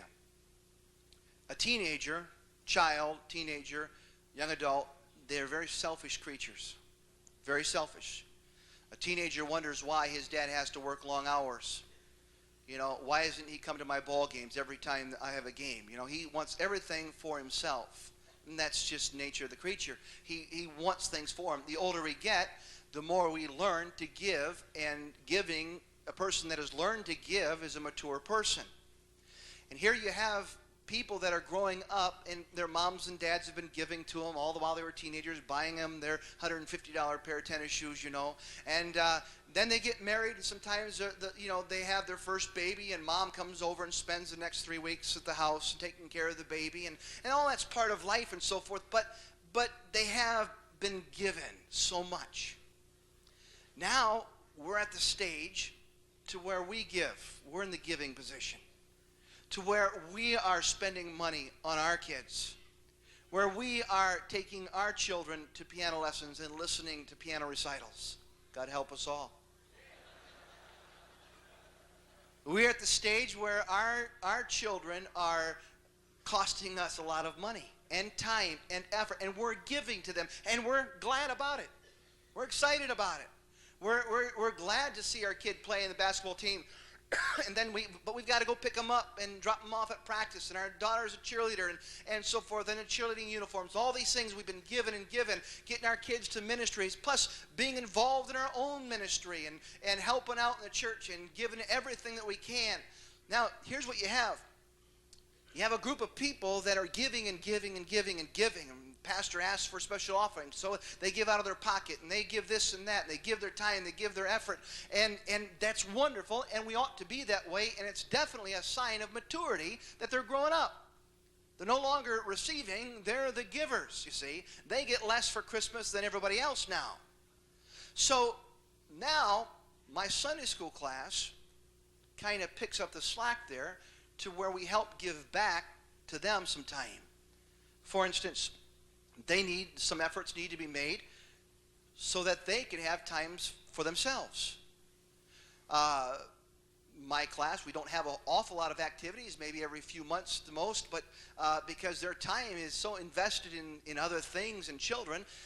But our banquets, for instance, our banquets are big to-dos. We spend a lot more money on them. We make the folks pay more money for them. It's a bigger event, a bigger program. Why? Because they need something big for themselves once in a while. They want somebody to spend some time and effort on them. And they'll come to a place to where somebody is giving them something back. Because they spend all week long giving and giving and giving and giving and giving, and they're glad about it, but it sure is fun to receive once in a while. And our banquets, our programs are elaborate, our meals are elaborate, and we charge, I think, $20, $25 per person to come. You say that's an awful lot of money. But at this stage of the game, our class can afford that. These folks are not entry-level people anymore. A young married couple's class couldn't afford a banquet of this kind for the most part. But these adults, they're out working hard, and they have very little time for themselves, so they get involved in a banquet. They spend $20. The wife, she goes out, she buys a new dress because they've spent a lot of money for a banquet. She's not going to buy a new dress for a cheap banquet. And so now something is being done for them. We have programs and things that we allow them to be a part of. We have a men's basketball night on Monday night, where just adult men, not teenagers, adult men get to come and play basketball with their own age and so forth. We have a church intramural softball league, to where we have 10 teams, I think, where the church men get together. That softball league was started out of our Sunday school class many years ago, even before I was the teacher. But it's a program that our church men absolutely adore. Saturday afternoons, they play ball for an hour or two, and they love it. And it's a very, very big and useful program here. Our soul winning programs. I have a program for the men and the women in my Sunday school class. It's an hour-long soul winning program, where they come out on a Thursday night, and these guys are busy. And it gives everybody an opportunity to go soul winning for an hour. You say, what do you mean for an hour? They come out, we don't have any meeting. I hand them some tracts. I say, in fact, we meet in the area where we're going soul winning. You knock on these doors, you take these tracts, and you go to these 2 streets here, and an hour later, they get to go home. Now, you say, well, that's not a whole lot of time soul winning. We have a lot of different soul winning ministries, which you'll hear about in our church here, that all of our men are allowed to go to and are encouraged to do so, and bus routes and things of that nature. But these fellas, they can come, and they're very, very busy. They can come and they go soul winning, and for the most part, they end up staying out longer than an hour. But it's the mental thing that, all right, I'm going to go tonight. It's just going to cost me an hour, so I'll go. And everybody, they don't want to go home. They love it so much. Our women do the same thing. We meet during a lunch hour, 11 o'clock on Friday afternoon. And they can come, and one lady stays and watches the children. The other ladies go out soul winning. Each week, a different lady stays to watch the children. The rest of them go out soul winning. And ladies come during their lunch hour to go soul winning, and they love it. No meetings, no nothing. They just come and go soul winning. Now, there are a lot of other ministries that they can be a part of. A lot of other soul winning programs. They can, if they want to go more, they can, and many of them do. We have in our class, and I won't take time to read it, but we have in our class a family album. Every Sunday, we have a couple that is featured for that day. That couple is called, saying, you're going to be honored this Sunday. One of the fellows that works with me in my class, he stands and he reads a biographical sketch of that couple. It tells their name. We make them stand. It tells their children's names, ages. It tells where the man works, if the wife works, where she works, how long they've worked there. And then it gives a biographical sketch of how they met, such as the stories you heard last night. And for a brief paragraph, we find out how they met, how they fell in love, and when they were married. And usually, 9 times out of 10, it's a hilarious story, and everybody enjoys. We have everybody that's involved on a food list. And this sounds like a trite thing to you, but everybody's on a list that when they are to bring food for that following Sunday, their name is read. And we divide the class up into groups of 6. So there are probably 8 or 10 couples that bring food for the following Sunday. One, that lets them know that they are accountable to be there for the following week. And someone's looking forward to them coming. They are welcome to stay in our Sunday school class, even if they've had a spouse pass away, or even if a spouse has left them. They've not kicked out of our class because of divorce. They're not kicked out of our class because of a spouse that passes away. A fellow's wife died of cancer a few months ago, and he's been coming to our class because this was his class. This is his group of people in the church. These are his friends. These are the folks he runs with, and it's a place where he can call home. I'll quit with this. My class is a group of people now where they have the age where they're no longer the basketball stars, they're no longer the football stars from high school. The trophies that we have don't mean a thing. Our Letterman jackets, we don't even know where they are anymore. And they, in a sense, there's nobody that's more popular than anybody else. The guy that was kind of a geek in high school is just as important as the guy who was very popular. And it's a place where everyone gets to call home. You see, we don't long for intimate friendships, you know, to where the buddy things like we did in high school or even college.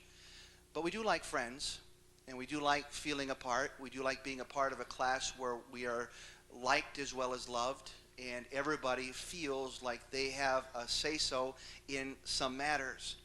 And this middle-aged couple class can be a tremendous blessing to your church, or it can be one of the things that'll drive you out.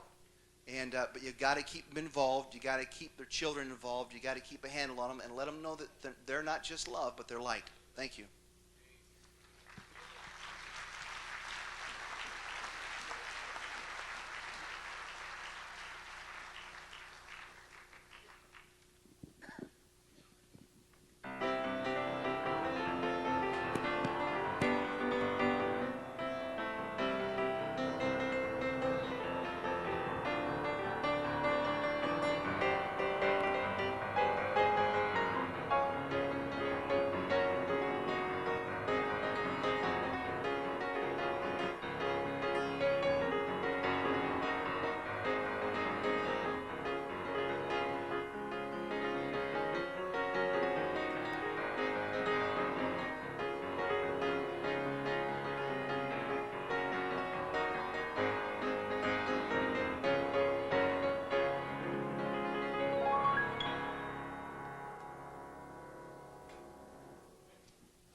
I thought this appointment was for both you and your husband. It is, Pastor. He's not here yet. He's late. He's always late. That's part of the problem. He's late to everything. I hate that. It's so annoying. And you know, that's not the only thing. There are many, many other problems. Everything is a problem. He comes in, supper is ready. He sits down, we're just about to eat, and something comes up. He has to go do something else. It's always like that. Supper gets cold, has to be reheated. You know, I mean, are we communicating here? Everything is a problem. I'm letting the steam roll here. Yes, it is everything. I can't stand it. It just bothers me. Is there any hope for this marriage? Is this marriage bound for the grips of marital doom? Is there no one to save them?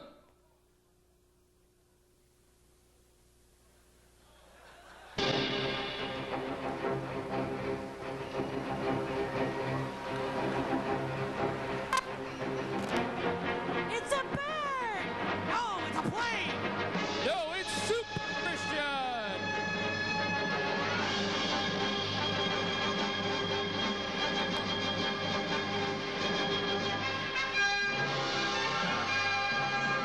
Faster than a speeding Sunday school bus, more powerful than a screaming preacher, able to quote large passages of Scripture in a single breath.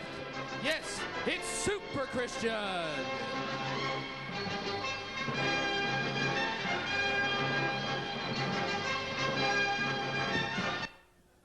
Super Christian, this is just a marital counseling session.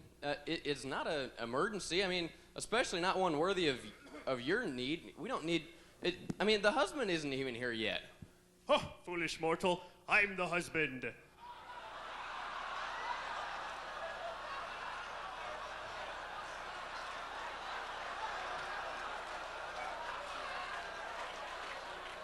Sorry I'm late. You're always late. I said I was sorry. Yeah, right. I have a good excuse. Well, let's hear it. There was a raging volcano, a mighty earthquake, a terrible landslide, and a mighty flood, and an unusually long line at the drive-thru. Go figure. Plus, I had a boot blowout. These are my spares. I am so sick of having to pick his clothes up all over town at the phone booths where he leaves them. And that is not all. Sorry. There is no room for my hose on the shower curtain because of all his obnoxious blue tights. These aren't tights, they're power leotards. Whatever. Look, let's see if we can get to the heart of the problem here and figure this out. When did you first start feeling neglected? It all started the night we were going to my mother's for dinner. We're driving along, everything's fine. All of a sudden, he's gone. He's just gone. He had to go save Pastor School. Yeah, right, like he has to go save Pastor School. Of course I had to save Pastor School. Pastor School was in danger. Truth, justice, and the fundamental way. The devil and his advocates were attacking, but I saved the day. As always. Of course. I hear bad guy music.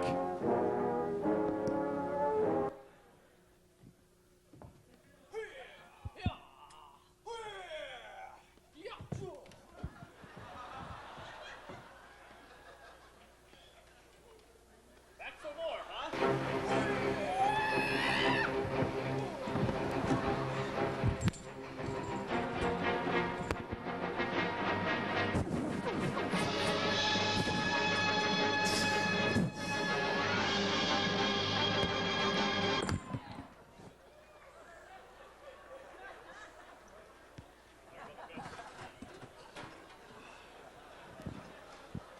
Do you see that?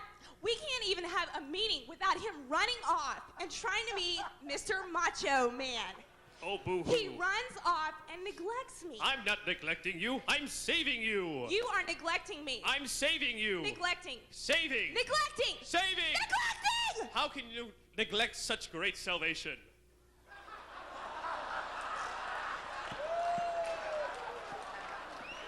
Look, Mr. Christian, I understand that it's a great and mighty and important job that you do, but it's also important that you spend time with your wife. You need to consider that. My wife?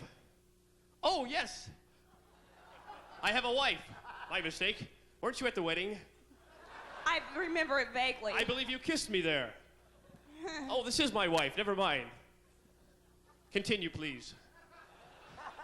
You need to spend time with her. You need to focus on your relationship. True, I'll admit it. I do need to quit letting things distract me. I do need to stay focused. Because staying focused is an important part of a relationship. Not letting anything distract you. Because there's so many things that come around in a marriage that can tend to distract you and tend to keep you focused and try to keep you from keeping focused upon the relationship. And sometimes it can really get difficult. And, you know, I try to stay focused and try not to let anything distract me because that is such a vital part of relationships. And I do know that I'll do better, I promise.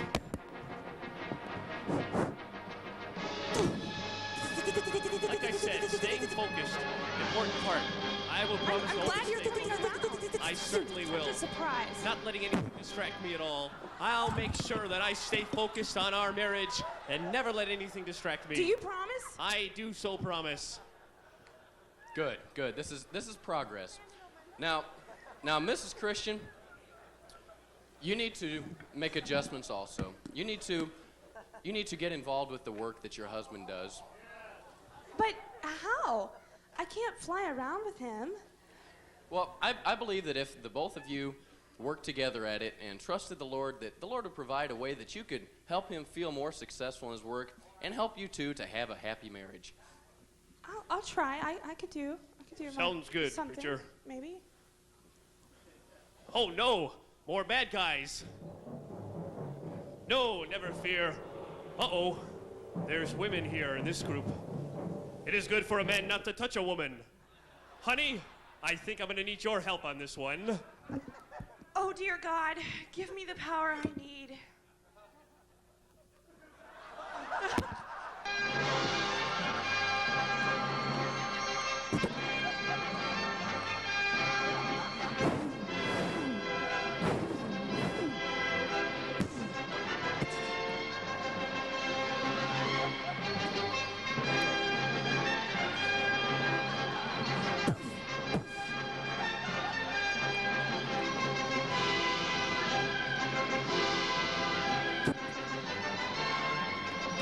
And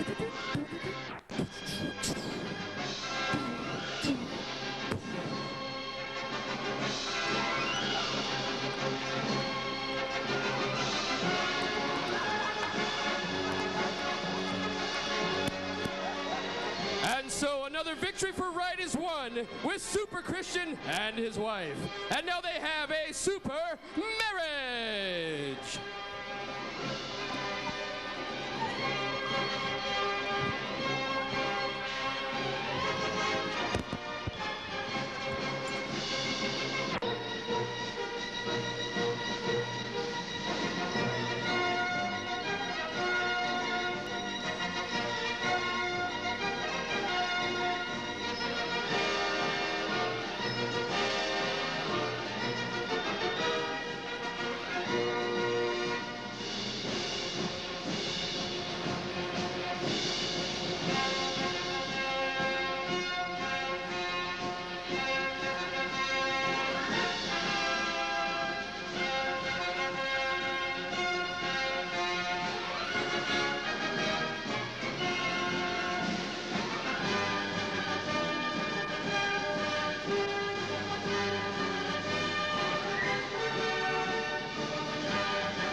All right.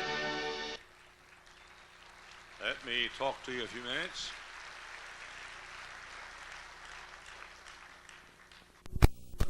Marital love. You just saw more than I could ever teach you. But I intended to teach more on marriage this week, but I felt like I should go other directions, but I'm going to teach a lesson now. I want to make two statements before I start. First, let's pray. Father, bless this session.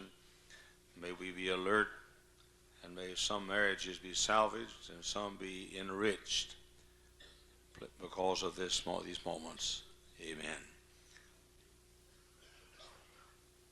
The two statements I'm going to build this little talk around are these. You decide to love. You give to feel it. Let me paraphrase it. You will to love. You choose to love. And you give to feel it. I'm going to make several statements about this matter of your choosing to love. Please listen carefully. Number one, love is a gift of God. 1 John 4:7. But that love is a gift given to us for distribution. It is not given to us for storage purposes. It's for distribution. God gives it to us to use as conduits, as messenger boys. He gives us his love to distribute because God has no hands but our hands to do his work today. He has no feet but our feet to lead men to his way.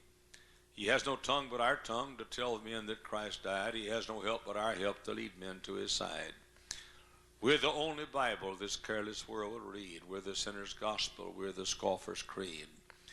We're the Lord's last message written in deed and word. What if the line is crooked and what if the print is blurred? What if our hands are busy with other works than his? And what if our feet are leading where sin's allurement is? What if our tongues are speaking of things that Christ would spurn? How can we hope to aid him and hasten his return? You see, God says, Jesus said that I was in jail and you visited me. I was sick and you visited me. I was thirsty and you gave me drink. I was hungry and you gave me food. And they said, when? He said, as much as you've done to one of the least of these, my brethren, you've done it unto me. So the love that we have is a gift of God. That's point number one. Now follow me carefully. This is a very strange doctrine to some of you. Two, this gift is not for any particular person. This gift is not for any particular person. I said number one, love is a gift of God. I said number two, this gift is not for any particular person. Number three, we decide where to use it. It's like faith. Romans 12:3 says, God has dealt to all men a measure of faith. Now, you can put that faith anywhere you want to put it. God has given to all men a measure of faith. You can put that faith back in Christ if you want to, but you don't have to. You will where you put that faith. Salvation is all of God, and even the faith that you put in Christ is a gift from God, Ephesians 2:8-9 says. So, I said number one, love is a gift of God. Please listen to me now. Number two, the gift is not for any particular person. Number three, we decide where we spend or expend this love. Number four, God then tells us how to distribute that love. Are you with me so far? Number one, two of you are with me. Thank you very much. The rest of you are so smart you don't need this. But I said love is a gift of God. I said number two, that gift is not for any particular person. I said number three, we decide where to use that love. And number four, God then tells us how to distribute it. For example, he says in Ephesians 5:25, he wants that love distributed to your wife. He says in Titus 2:4, he wants that love distributed to your husband. He says in Matthew 22:37, he wants you to distribute that love to God. He says in Romans 13:9, he wants you to distribute that love to your neighbor. He says in 1 John 4:7, he wants you to distribute that love to fellow Christians. He says in Matthew 5:44, and this is the one you don't like, he says you're supposed to distribute that love to your enemy. And you check that word love all you want to in the Greek where it says love your enemy. It's not the word phileo, which means a mild form of love. It's the word agape, which means God's deep, abiding love. So, I said number one, love is a gift of God. I said number two, that gift is not for any particular person. I said number three, we decide where we use that love. I said number four, God then tells us where he wants this love distributed and to whom we're to distribute that love. Now listen carefully. Any place you distribute that love other than where God told you to distribute it is prostituting the love of God. That is not your love. God didn't give you that love to put elsewhere. God gave you the love and told you where to put it. He gave you the message and told you the address of the house. And he tells you. Now, let me say this. You're commanded to love your wife. That means if you're commanded to, you can choose to. God never commands you to do anything that you cannot will to do. Don't forget that statement. God never commands you to do anything that you cannot decide to do. That means when God says rejoice evermore, you can decide to rejoice. That means your joy is not determined by the external conditions, but your will to decide to rejoice. I'm a happy man. Anybody who hangs around me knows I'm a happy man. I love life. I love to live. I've got 10,000 reasons externally why I should be an unhappy man, but my happiness doesn't depend on you. I choose to be happy because God commanded me to rejoice, and God never commands me to do anything that I cannot decide and will to do. So, love is a gift of God. That gift is not. I'm not forced to give it to any particular person. I decide where to use it, and then God tells me where to distribute this love. Number 5, you may choose whom you love. Now you listen to me. You folks that say, I don't love my wife anymore. That is impossible. Totally impossible. When God said love your wife, then that is determined by your will. God never tells you to do anything that you cannot decide to do. And so you decide to love. I said you decide to love. I was over there in the little room where I meet with the groom before the weddings. One of our young men that grew up here at the church was getting married. Fine young man, comes from one of our finest homes. And I asked him, I said, when did you feel like you loved Tracy was her name. I said, Dave, when did you feel like you loved Tracy? And he rebuked me. He didn't know it, but he did. He said, I decided to love her on a certain date. See what I said? I decided to love her. Now, you guys that are borrowing Hollywood's jargon and Hollywood's philosophy, you say, I don't love my wife anymore, then you can decide right this minute to love your wife.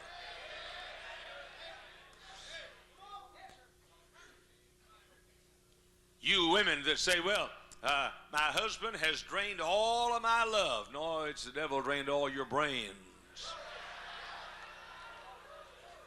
Now you listen to me, ma'am. You can decide at this very moment to love your husband. Love is willed. Love is decided.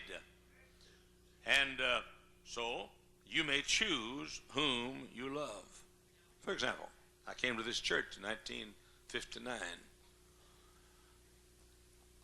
I didn't want to come. I'm a Texan.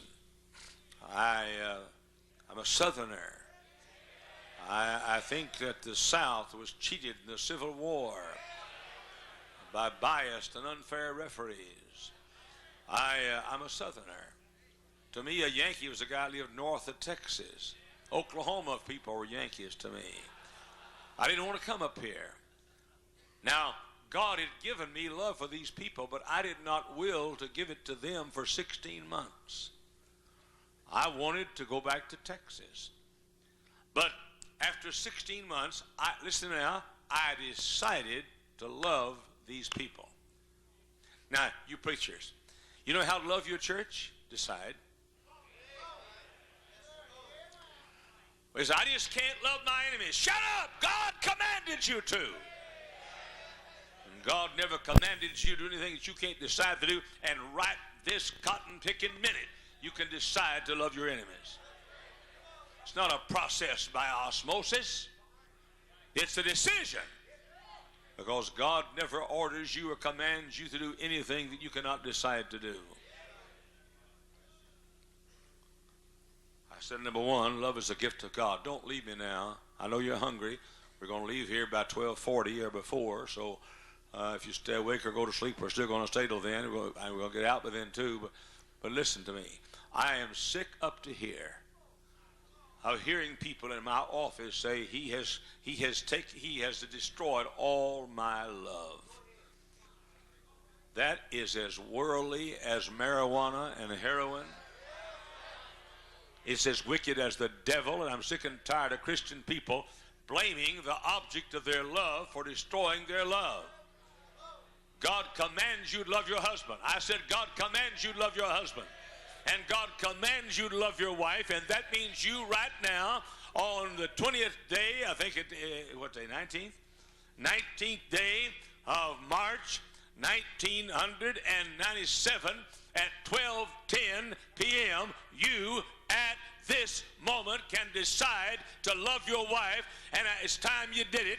And if you don't love her, it's because you have rebelled against the command of God. Same is true about you wives. I said, number one, love is a gift of God.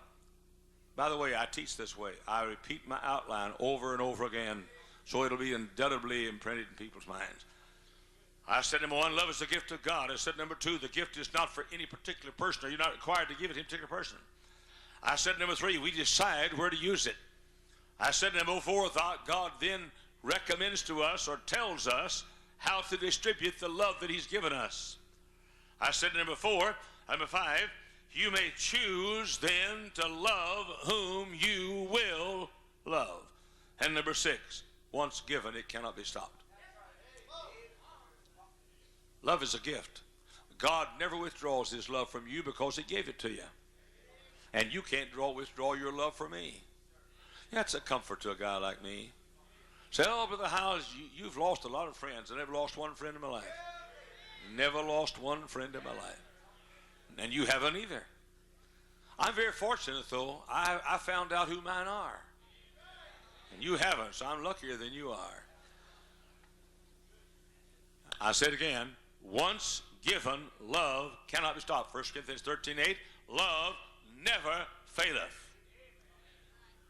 I don't love her anymore. Either you loved her and do still, or didn't and don't. If you did, you chose to, and you can't take it back. And if you didn't, it's time you chose to, because you can start now. Well, I've lost all my love for him. Good, I found it, baby. Here it is right here. Now take it and decide to give it to it. You can decide to love your husband just as easy as you can pass the bacon to him in the morning at the table. And if you don't love your husband, you listen to me carefully. If you don't love your husband, it's because you are a wicked rebel. And if you don't love your wife, it's because you are a wicked rebel, disobedient to the command of God Almighty, who commanded you to do so. Number 7, this means if you ever loved him, you still do. If you don't, you can decide to, and you are commanded to decide to. The love that I have for Mrs. Hyles was given to me to give to her. Now, if I don't give it to her, I'm guilty of fraud, embezzlement of God's love, which means it is a gift. God is loving Mrs. Hyles through me. But he has no hands but my hands. He has no feet but my feet to express that love. God can't go down and buy her a dress, but I can. And by cracky, I do. Praise the Lord, I do. No, I like by cracky better there. Now that love may be lessened, but it cannot be retracted. It may grow cold, Matthew 24:12, but it cannot be retracted. It may be perfected, 1 John 4:7, but it cannot be retracted. It may grow, Ephesians 4:15, but it cannot leave. It is a gift of God. You can decide to love your wife just like you can decide to start tithing. He says, I don't understand that. Well, that's what I'm up here for, dummy. I'm trying to tell you, shake some sense in your cotton-picking head. Decide. I mean, look, some of you fellows here without your wives, you talking about, I don't love her anymore. The honest, simple truth is, right here today, you decide to love her and go home and tell her that you love her. Dr. John Rice and Mrs. Rice were sitting in the back seat of a car one day, and I overheard this conversation. She said, John R., do you love me? And he said, yes, I do. And she said, ask, why do you love me? And he said, because God told me to. She said, John R., that doesn't turn me on. He said, but it won't turn me off.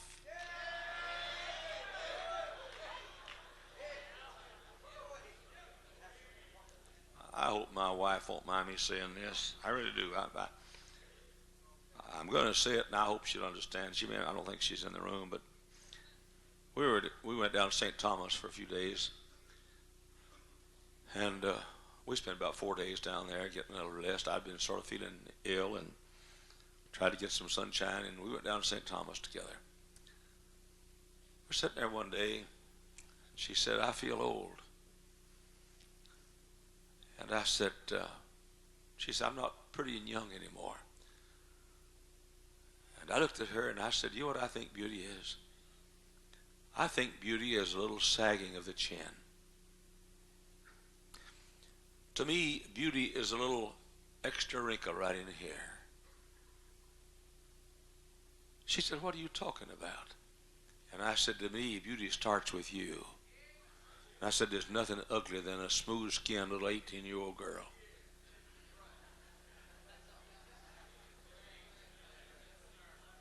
I said, you think I can't see this wrinkle that's here on your face? You think I can't see that? Of course I can see it. But I think it's gorgeous. I feel sorry if you fellows married to unwrinkled women.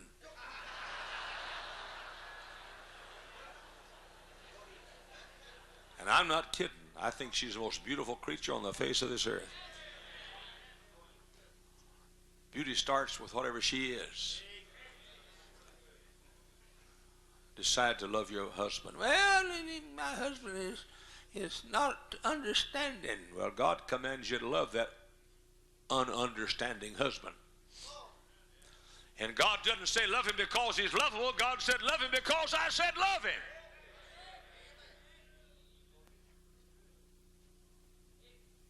My wife takes it, I called it a chicken neck. I got here. Chicken neck. See it?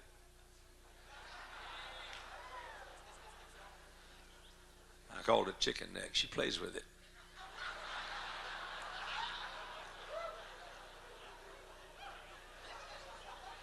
I am so sick of Hollywood's influence on your life. Makes me want to vomit and sometimes puke. Turn that stupid box off and get this book out. I said, you are commanded to love your husband. You're commanded to love your wife. And love and beauty ought to start exactly where the object is and go from there.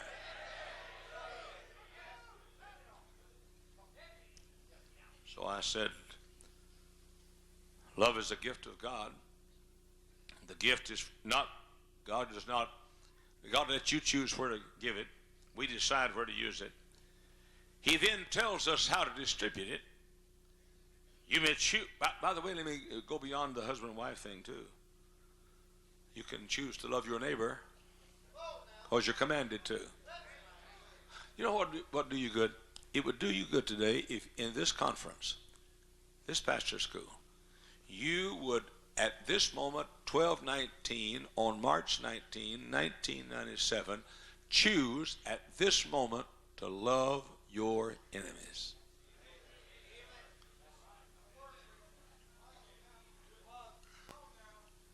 And you can decide right now. And it's no ordeal, it's no process, it's a decision. Just like turning the faucet on. Now then, we've established the matter of love is a decision, love is of the will, love is a choice. I know what you're saying, Angelo. You're saying I'm supposed to love black people too. I heard you talking to him. I just don't decide to choose to do so. He's one of our good men, and I'm always kidding him about it. If he has any, he said, "You believe in black jokes?" I don't tell him, but he tells them to me all the time. But we need his food stamps. He tithes off his food stamp. He says to me, "You mess with me and I'll leave and you won't have your quota."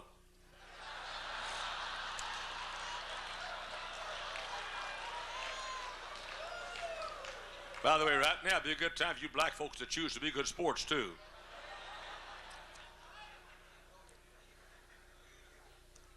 Now we have established the fact, for 20 minutes, I've established the fact that love is a decision. Listen to me now. Listen to me, quit talking. Love is a will, a choice. You decide to love. Now, second half of this, for the next 20 minutes, is this. You give to feel that love.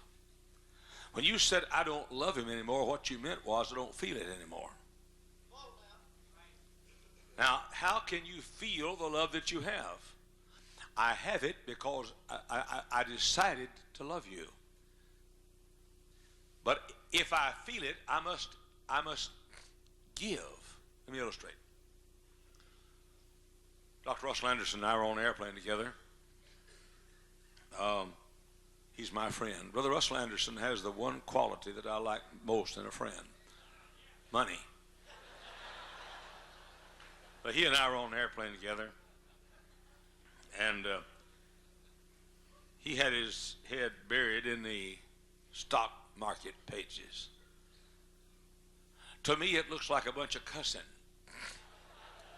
or Japanese paper. I don't know one solitary thing about the stock market. Not one thing. I have one share of stock. One. I love Reese peanut butter cups. I have advertised Reese peanut butter cups around the world. I was in Harrisburg, Pennsylvania.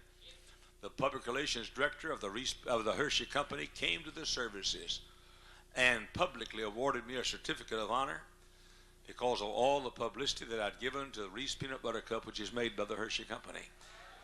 He publicly gave me a certificate of honor. He gave me a Reese Peanut Butter Cup. Please sit down back in the back. Find a seat back there, folks. Here at First Baptist, we don't stand around the back. Just find a seat back there somewhere. So anyway, he gave me a Reese Peanut Butter Cup keychain, Reese Peanut Butter Cup ballpoint pen, Reese Peanut Butter Cup cap, Reese Peanut Butter Cup T-shirt. But the crazy guy didn't give me a Reese Peanut Butter Cup. I never told anybody I like Reese Peanut Butter Cup hats. I like Reese Peanut Butter Cup cups. But but Russell Anderson was reading the stock market page. I don't understand that. And I said, by the way, I was telling you, I won one share. Well, I'm proud of myself. I got back on it. Ray Bordway, my deacon chairman, gave me one share in the Hershey Company because of Reese Peanut Butter Cup. It caused me more headache. I get $1.75 a year from that share. It cost me $10 to have it taken care of on my income tax report. Every year I got to turn that stupid thing in and subtract and add. But just wanted you to know I'm a stockholder.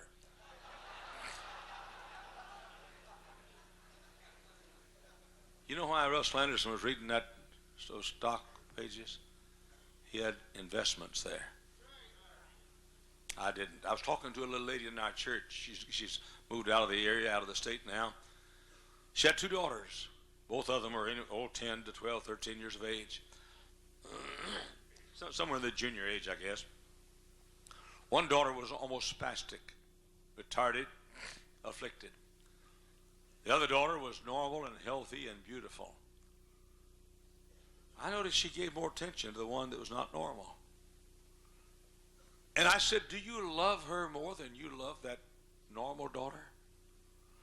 She said, no. I love them both the same. Now the whole thing I'm teaching, I love them both the same, but I feel it more for her. Now, why did she feel it more for her? Because she'd invested in her. She had to feed her. She had to clothe her. Now, she gave the same amount of love to each child, but she felt the love more for the child that she invested the most in. People say, Pastor, how can I love my people like you do? Like you love your people? Easy. Stay at the same church 37 and a half years.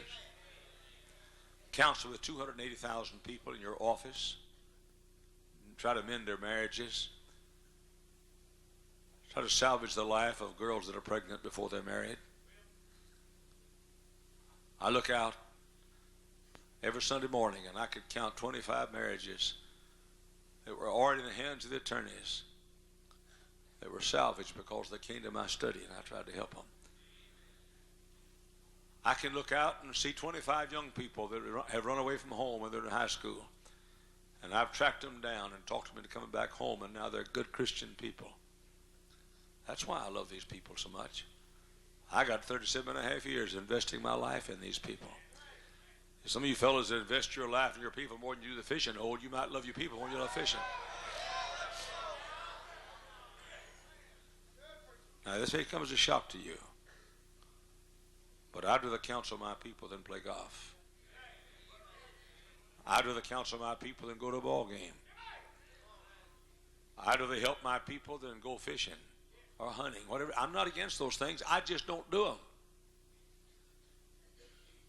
Because that's my investment is somewhere else. My investment is in the lives of my people. And I'll reverse that. People say with the house, how could I get my people to love me like your people love you? You don't.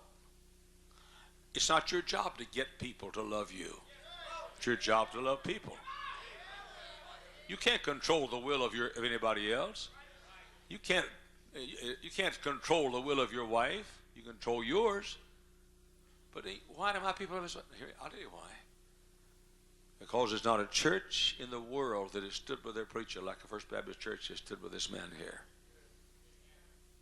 They've stood by me through thick and thin for 37 and a half years, and they have something invested in me. They have loyalty invested in me. Because they do, they love me, and I make this statement often. I've made it this week, I think. If we had a secret ballot next Wednesday night as to whether I stayed or left, I'd be shocked to death if I had one vote against me in a secret ballot. You say, well, Brother Hyles, why do they love you so much? Because they've invested. Jesus said, where your treasure is, there will your heart be also. He didn't say where your treasure is, where your heart is, your treasure will follow. He said where your treasure is, your heart will follow. Russell Anderson didn't fall in love with the stock market and then invest. He invested, then fell in love with the stock market. Recently, I took a half a day. I toured all of our ministries here. It would shock all of us if we could see all of the buildings that our church owns on one campus. It looked like University of Indiana. I'm talking about all these buildings downtown. I'm talking about, by the way, you ought to see that beautiful synagogue we bought down there on Holman Avenue before you leave.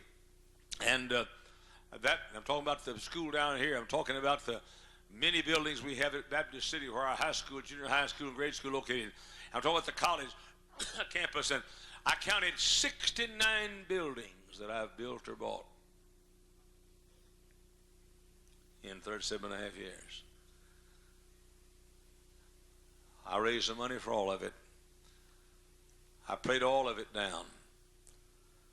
I love this place. One of these days, before too long, I'm going to have to leave. And somebody's going to come in here and inherit everything I've worked to build through all these years. And I'm going to be up in heaven hating his guts.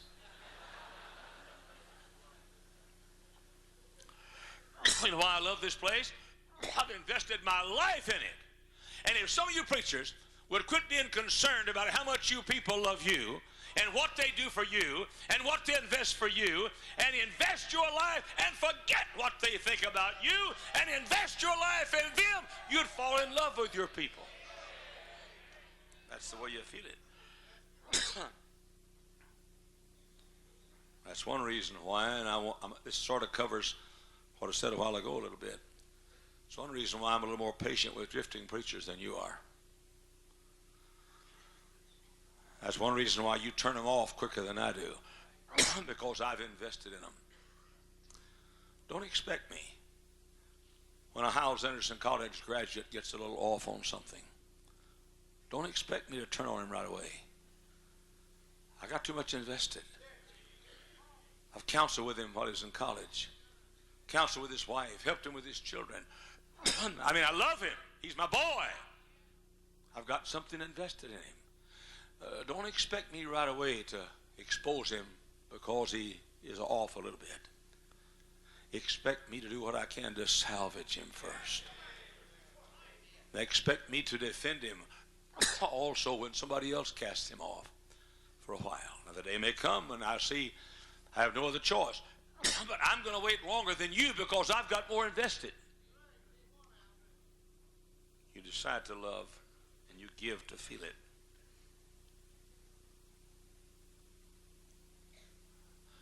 Please don't misunderstand me. I'm not a model husband. But I've got a gift in the trunk of my car from Miss Hyles because Pastor School Week's tough on her. I took her down last Friday and bought her a new dress for Easter. Helped her pick it out.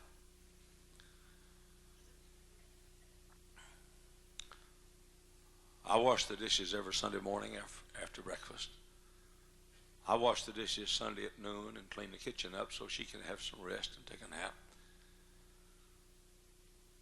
When I drive to the shopping center, I take her to the door and let her out. I go out and park the car and walk back up to the door. We get out of the shopping center. She stands at the door. I go out and get the car and drive it to the front.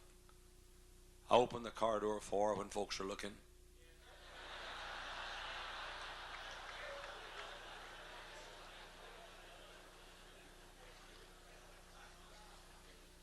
I doubt if there's a day I ever live that I don't tell her I love her 25 times. We'll walk down the stairs at home holding hands. I invest my life. I want her to be happy. Now, fellas, if you want to love your wife, start investing in her. Invest your time, invest your money, invest your gifts, invest your love. You decide to love, but you give to feel it. A couple came to see me, and she said, Pastor, no, he said, Pastor, I don't love her anymore. And I said, do you want to love her?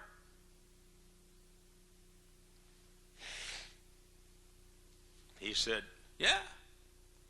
I knew he loved her because you can't quit loving. But I knew he didn't feel that love, and that's why he thought he didn't love her. I said, okay, if you want to love her, number one is you decide right now that you're going to love her. Number two is you decide right now that you're going to give and give and give and give and give. Give her money, give her gifts, give her attention, give her words, give her courtesy. I've been watching some of you folks come in at pastor school. A fellow walking about 4 steps ahead of his wife. She's dragged. All you need is a leash. She looked like a puppy dog. You ought to be ashamed of yourself. You ought to be right beside her on the outside of the sidewalk, protecting her and caring for her. You ought to be there so you can open the door for her and nurture her and love her and express your love to her. Honest truth is, Mrs. Hyles is just as courteous to me as she is anybody in any store in America. And I'm the same way to her. Thank yous and pardon me's are used at our house exactly like we'd use in public, or more so. So I said to him, I said, if you want to decide to love her, give to feel it, give her money, give her gifts, give her attention, give her words, give her courtesy. Spend your life investing in that woman, and you'll feel your love for her. Then I spoke with her privately. And I said to her, we're trying to get your husband to feel his love for you. And he promised me he would give and give and give and give and give and give and give. Now I said, you receive and receive and receive and receive and receive. I said, don't ever say such things as you shouldn't have. That makes a guy feel real good. He spends 2 hours picking you out a gift, and you shouldn't have. Shut your big, stupid, fat mouth.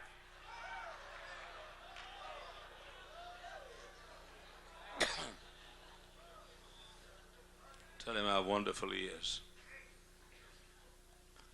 Don't ask or expect, but receive. And don't say this, it's you I want, not your gifts. In the first place, that's a lie.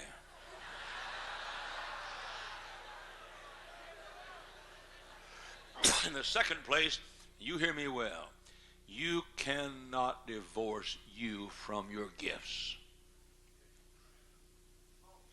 For God so loved that he gave. Why don't you walk up to Jesus and say, you shouldn't have.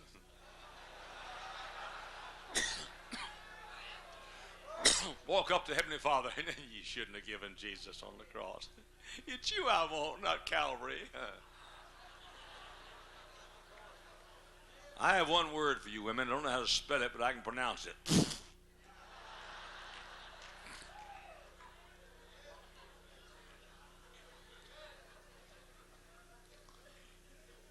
And so this morning, this afternoon, 12:36, we're going to go. But wait a minute. I want you right now to decide to love your wife. Just like you're going to decide to go eat after a while.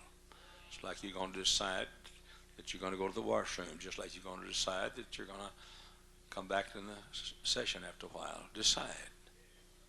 I want you to decide right now, I am deciding at this moment to take the love that God has given to me and obey the command that God commanded me to take his love and give it to my wife. I'm becoming his conduit, and I am distributing and delivering his love as he told me to deliver it. I, at this moment, am deciding to love my wife. And then you women have been hiding behind Hollywood whores, Hollywood language, acting like Oprah. I'm going to fall in love. You can't fall in love. You jump in love. I didn't think my wife stumbled and fell one day and found out she loved me. But you use the world's jargons. I have fallen in love with you. Why don't you go ahead and use some filthy curse words too while you're at it? They're not any worse than what you just said. I have jumped in love. I have decided to love. I have chosen to love. I will to love. And this moment I love my wife and I love my husband. And then make one other decision.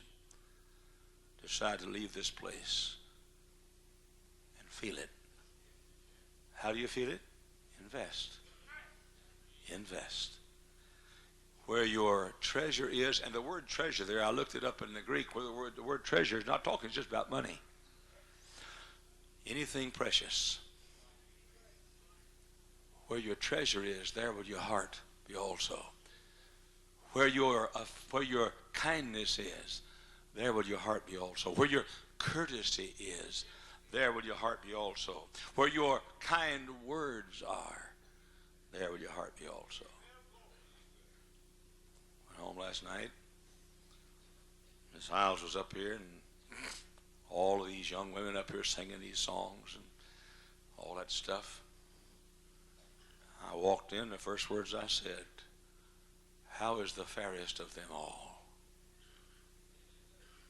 How is the fairest of them all? What was I doing? I was investing so I could feel it. You decide to love and you invest and give to feel it. We'll come back at 2 o'clock. You're dismissed for lunch.